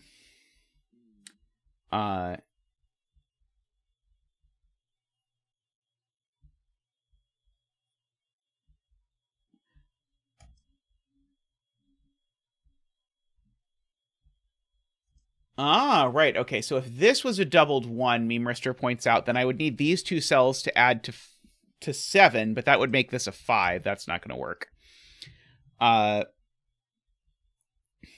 uh,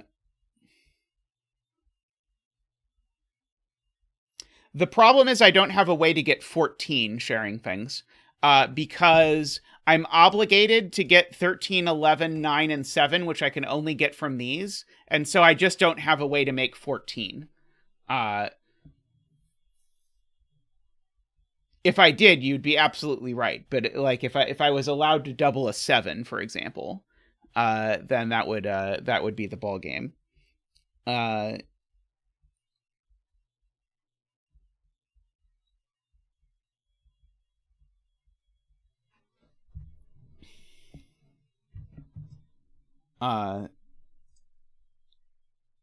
There's no way this can be doubled, right? If this was doubled, what would it be? It would double 2 just doesn't go with anything. Oh no, double 2 goes with 1. So could I make this 4, 1? No, I could. Never mind. Yeah,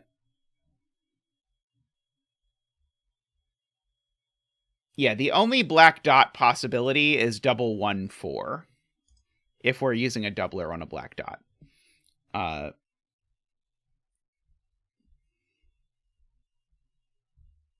Oh, double 2 doesn't go with 1. Right. Sorry. In my brain, somehow I was like, but it's doubled, so it works. But no, double 2 doesn't go with anything. Because double 2 is 4, and 4 only goes with 2. So I think we can actually say this is not doubled. Oh no, I have run out of tea.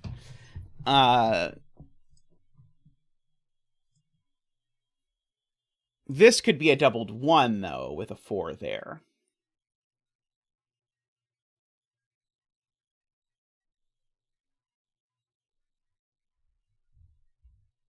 Why, Math Pesto? Why can't it be a doubled 1 with a 5?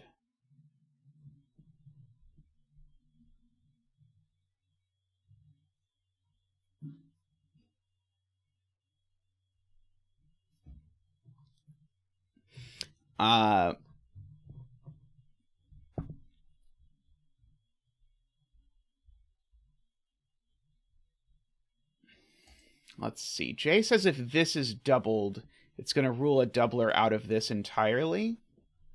Right, because I can't repeat the value in a doubler. Right. The only way to make any...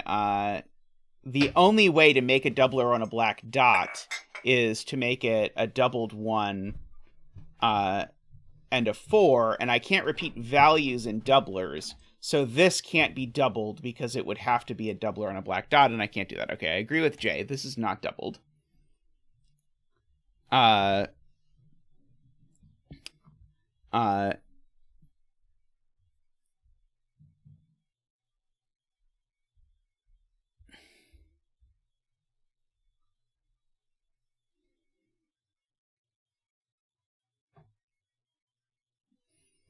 So, I believe I agree with Ambrose. If this was 2, it would now be adding these 2, but then it would be a multiple of 3. But the only multiples of 3 available are 3 and 6, which doesn't work. So this can't be a 2. Okay, I agree there.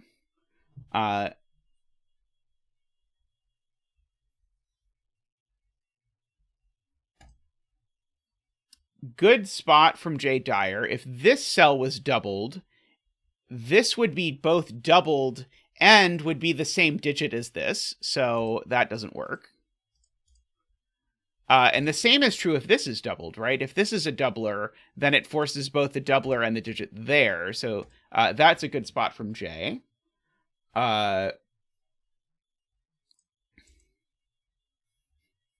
Andrew's pattern is that he submits 60-minute 6x6s, and then once per month I do one, and then don't do it for a while, and then he promises the next one won't be as long.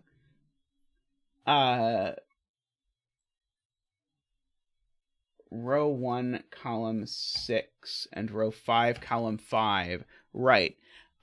So same exact thing. That's very cute. So this, if this were a doubler, it would be make this a doubler with the same digit, which I can't do.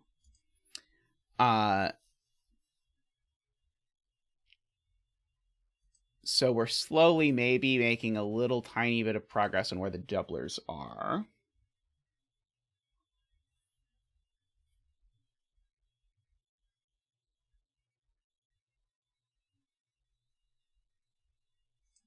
Let's see.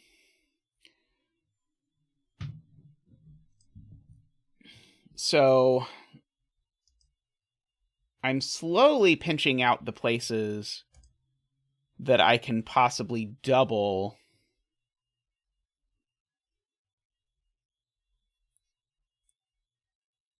four, 5, and 6, right? I think. Maybe a little bit.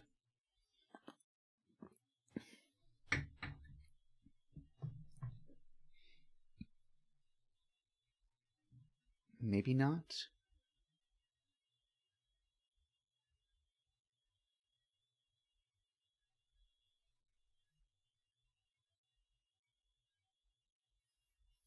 Let's see. I know one of these is 3, 6, but do I care about what these digits are? Because they're not 3, 6. 1, 2, 3, 4, 5. So these are only from 1, 2, 4, 5. For whatever it's worth.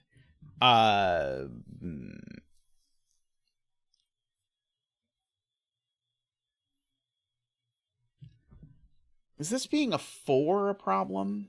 If this is a 4, then that's a 2, and those add to 6. We know at a minimum we need to double 4, double 5, and double 6 on the Renbon. So we have at least 3 doublers that need to be on the Renbon.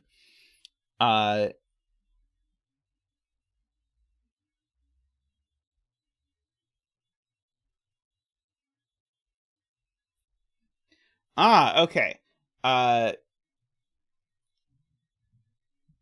Jay makes a smart point about this region's doubler.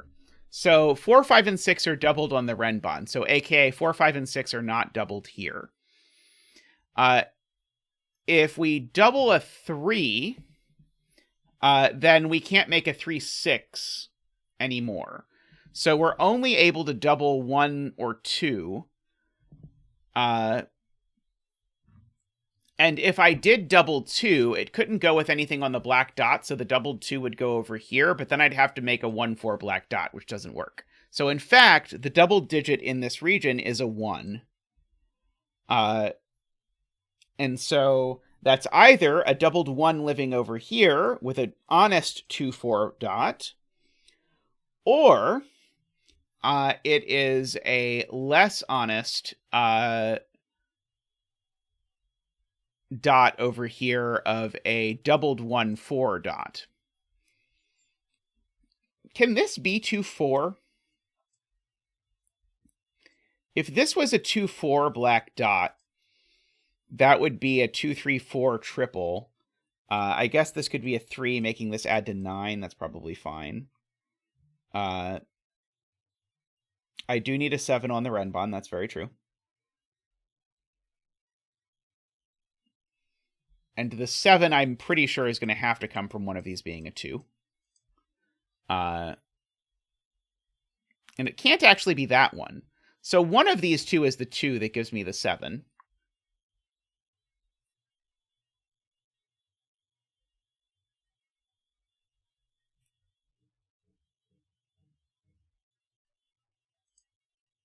Right, okay. So we can knock off 1 as a candidate from these, as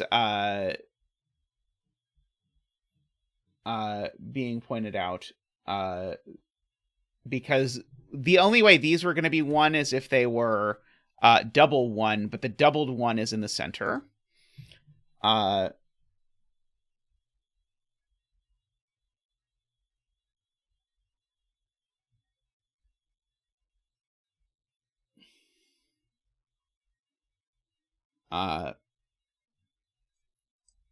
So 7, 9, 11, and 13 are what we need.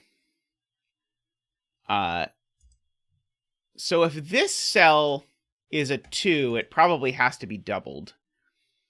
Let's see. Carl claims these can't be 3, 6. So this couldn't be an undoubled 2. If this was a doubled 2, then we'd have 4 plus 9 is 13 already. That's too big. And then this couldn't be a 3, and if this were a 4, it would be too big. Okay, right. If these are a 3, 6, this never works. So these are the 3, 6. Boy, oh boy. These are the 3, 6, so that's not a 3. So these are from 1 to 4 always.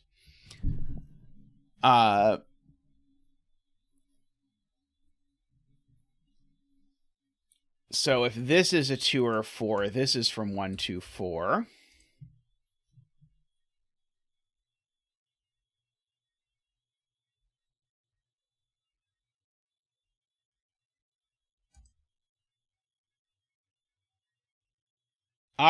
Now if this was a 4, it would be including the 3, 6, which would be 13 already. That's too big.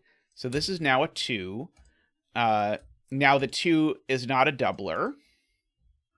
And so now I think the only thing we can do is make this a 5, because we have to make it odd. And so this is the 5, not doubled. If I doubled it, it would be even. That's not going to work. So these digits are a 1 and a 4. And if those digits are a 1 and a 4, it makes this a 3, which makes this a 6. Makes these a 2, 5 pair. And I know the order of the 2, 5 pair. Because of the 5 looking down there. There's the 2 and the 5. We usually don't do digit dances for 6x6s, me and Mister. I have to let Zack get in a little bit of rest. Though I acknowledge this 6x6 feels epic enough to feel like it warrants a digit dance.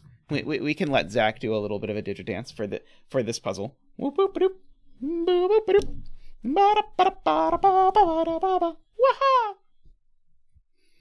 But we usually skip the betting trees and digit dances on 6x6s.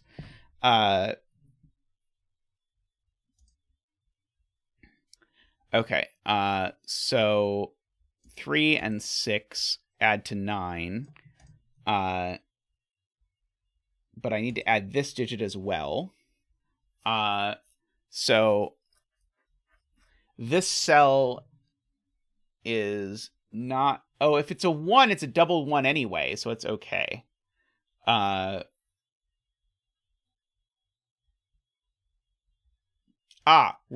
okay. We showed the double digit in this box is 1, so these can't be doubled.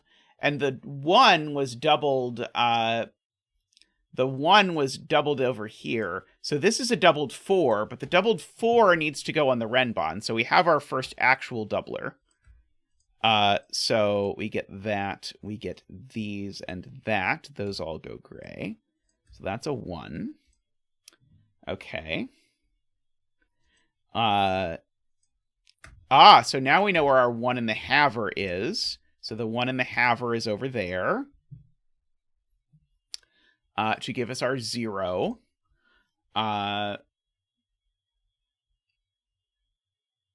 So now this is a 1 just because of Sudoku, because this needs a 1 in this region. So that's not a 1, so it's not doubled. That's not a 1, so it's not doubled. Hey, Codec. So 6 in this column only goes here. And it's not on the Renbon, so it's not doubled. And so this is a 3. So that gives me my 3 for the Renbon. I can gray in these 2 cells, is being pointed out, because I know one of these 2 is the doubled 1. Oh, I seem to have grayed all but one cell in column 5. So if I've grayed all but one cell in column 5, this one had better be the doubler. I hope I didn't screw that up. No one there. So that's a 2, 4. That's a 3 and a 6 and a 3 and a 5. That one looks up and makes that a 4 and a 5. So we have a 4 and a doubled 4 living on the border.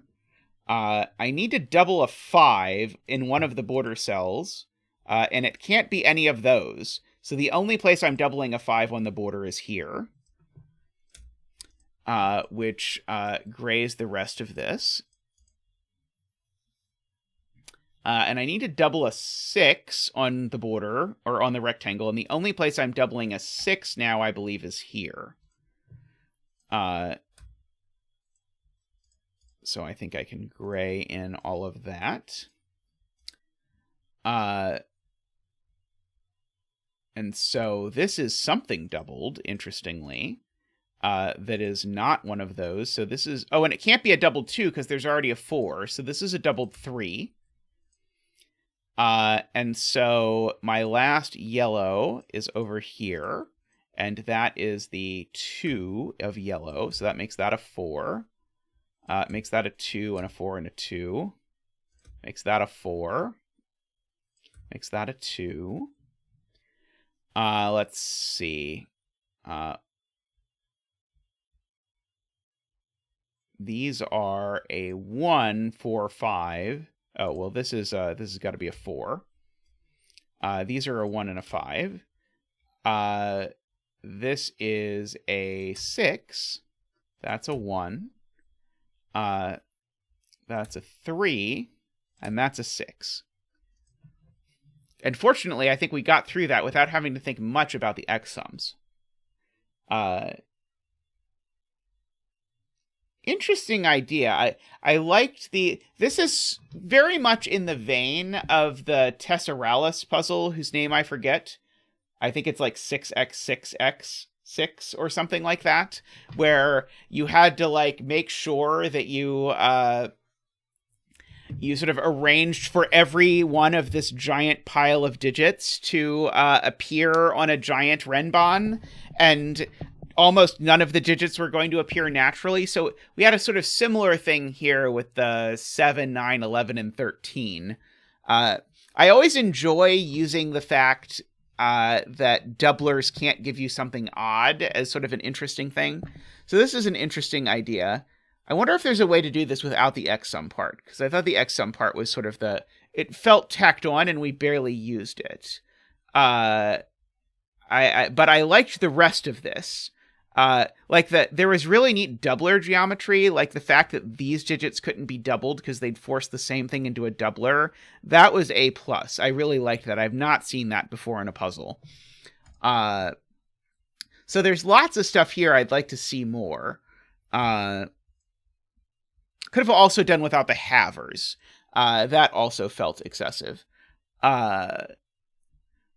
But there's a lot of very cool stuff to like in this puzzle. Yeah, the irregular logic with the doublers, that was very sweet. I think that was my favorite part. Alrighty, well, we have now come to the end of stream, so I'm going to sign off. Thank you, everyone, for hanging out.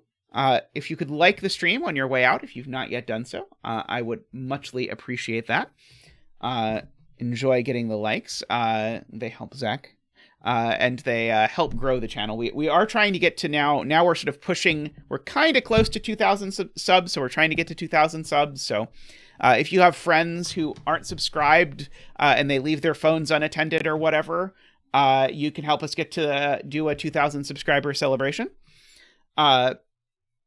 If you want to support the stream, I stream about 50 hours a month, so if you want to support that in some way, you can do so for as little as $5 a month. You can do that just by clicking the join button down below. It gets you the green names, like you see people in chat with the green names. Those are the people who support, or some of the people who support. You'll get your name on the thank you screen that we always see, so I'm sure you've seen the thank you screen. I'm sure you see that. I mean, Meme Rister, I'm not advocating taking your friends' credit cards and entering their credit card information into YouTube to make them $100 a month members. That would clearly be wrong. But rather, I'm just advocating that perhaps signing them up for a Sudoku stream that surely they would enjoy is definitely not a Class B felony. So consider appropriately. But anyway, if for whatever reason you'd rather not give Google money and you'd rather give Patreon money, you can support it on Patreon at patreon.com/zetamath. The only reason I tend to advocate for the YouTube one more is because it gets you the green name and the emotes, and we can't get you those things through Patreon because then Papa Google gets upset. All right. Thank you, everyone. Thank you to all of you for showing up. Thank you for hanging out with me and doing puzzles. Thank you for supporting the stream in whatever way you choose to do so.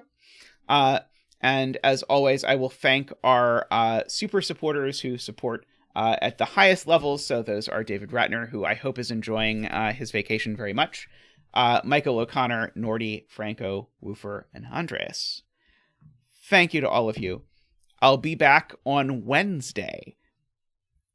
So if you're in the US, that'll be like right leading into US Thanksgiving. But it'll be a normal Wednesday stream at a normal Wednesday time. So I look forward to seeing all of you there.